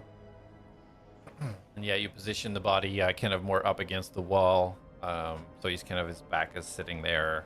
The armor kind of like almost crumpling and kind of falling as there's not a lot within now to kind of hold it in its shape. But yeah, it is unblocking sort of the door as where he was laying. And I guess, can I, like, search him to see if he had a key on him? I know the note really said he didn't mess with anything, but just to give him a once over. Yeah, so doing the whole once over, really, other than the note, sword, shield, the armor that he's wearing, it looks like anything he had might have been gone already or used or something. He doesn't seem to have anything else on him. No keys. Well, that's this side. Let's go check out that wooden door. And then Jak will make his way over there. Okay. All right. So as you start making your way over there, everybody in the dining room, what's everybody doing? I know Elion's kind of jotting down, making some notes. Darius, Mastos.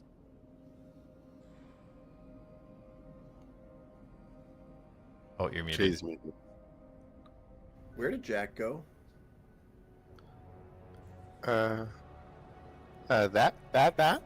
way? And I point down the hall. I'm going to check on them because there's not a lot happening up here. I'm going to make my way to them. Okay.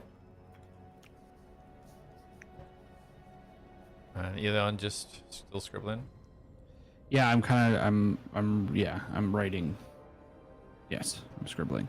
Okay. I'm deep in thought. I've kind of like zoned out and tunnel visioned my book right now. Okay. Mastos, what are you up to? I'm gonna spend the time to look for a spigot. Right. Sorry. Yes, you were doing that. Yeah. Go ahead and roll an investigation. 13. 13. Yeah, +2, so 13. All right. Take a little bit of time, but you'll get there. So Jak, as you continue down the hallway, you get to this wooden door that you can see, and now that you're closer, you can see that there is some type of parchment. It's kind of stuck to the door with a dagger. And whatever was on this parchment kind of looks like it's burned out. It looks like a symbol or a series of symbols. You're not too sure. That's before I pulled the note off, or that's just like I can see the note? Oh, just, yeah, the note, as you're approaching the door, you see the note kind of stuck onto the door with the dagger, and the whatever symbols on it. It looks like it's kind of, the paper's kind of being burnt. So I have no idea what any of those symbols mean? Roll an Arcana check. Ooh, last time I did good on this.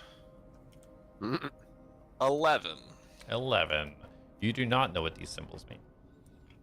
Jak kind of leans back. Dana, you familiar with any of these symbols? Maybe. Stand aside, sugar. Jak goes flat up against the wall to let her pass. All right. She just brushes up against you a little bit as she gets to the door. Rolls a 10. It's all right. I don't know what these are. I ain't seen these before.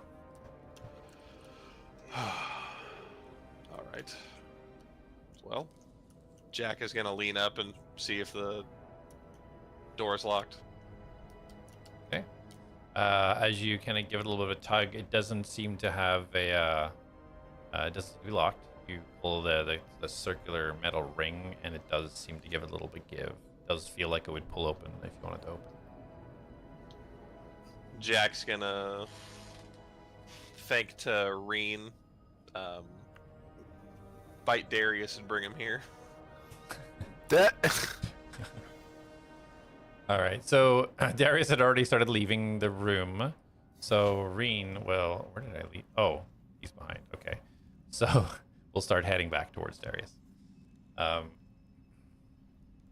Darius, as you kind of like turn the corner at the stage, you see Reen just slowly moving before you, kind of like head down and mouth slowly starting to open. Yeah, he backs up. What are you doing?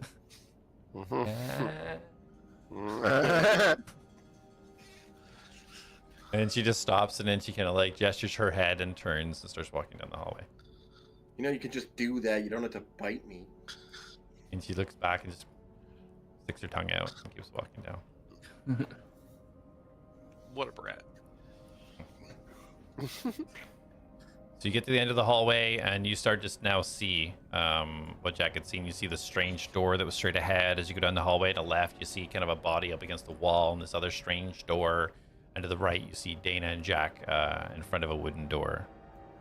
I approach the body. Okay. So Jak, you see Darius, instead of turning towards, take a left and start walking towards the corpse. I already looked over him. I have a note for his loved ones. He's got nothing on him. I assume he's very dead. Yeah, as you get over, get a little bit closer, you can just see bones at this stage, just like a skeleton with inside this plate armor. Okay. Well, use your knowledge over here. Do you know what these symbols mean? What? And Jak kind of like nods his head towards the door. I look at the symbols. Do I know what they mean? Yeah, so you head down the hallway, past them, you see this wooden door now, and this parchment kind of stuck to the door with a knife. Roll an Arcana. Ooh, that's good. That's good. That's good. That's good. It's a 19. 19.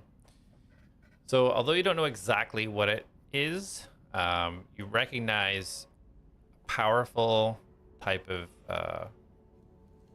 incantation was held within this parchment and released, and you know it to be of divine, some type of divine nature, where it has been Somebody used. used divine magic down here.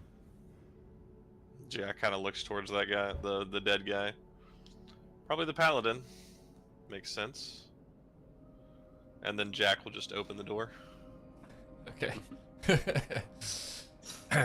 So as you swing the door open, you are immediately met with bones everywhere, skeletons all over the floor. You see what looks like cages and boxes stacked up against the wall. It is pure darkness in here. The ground itself feels like mud and dirt. You can almost feel like it feels like your feet are almost being pulled downwards. You can feel, although you don't see any flesh or anything, you can almost feel the stench of decaying bodies and rot within this room. Fun room. Well, And we'll leave it there. That's what I was waiting for. I knew it. I knew it. I knew it. Just wanted to wait for him to speak first. yeah, like, oh, this player thought of something. Bedtime. Awesome. All right. Thank you, guys. Great session. And thanks to everybody that is watching. We definitely appreciate it. Back next week, Tuesday, 8 p.m. EST. And we'll see you next session of Reditus. Bye. Have a good one. Bye. Peace out. Bye. Yeah. Bye. Bye. Bye.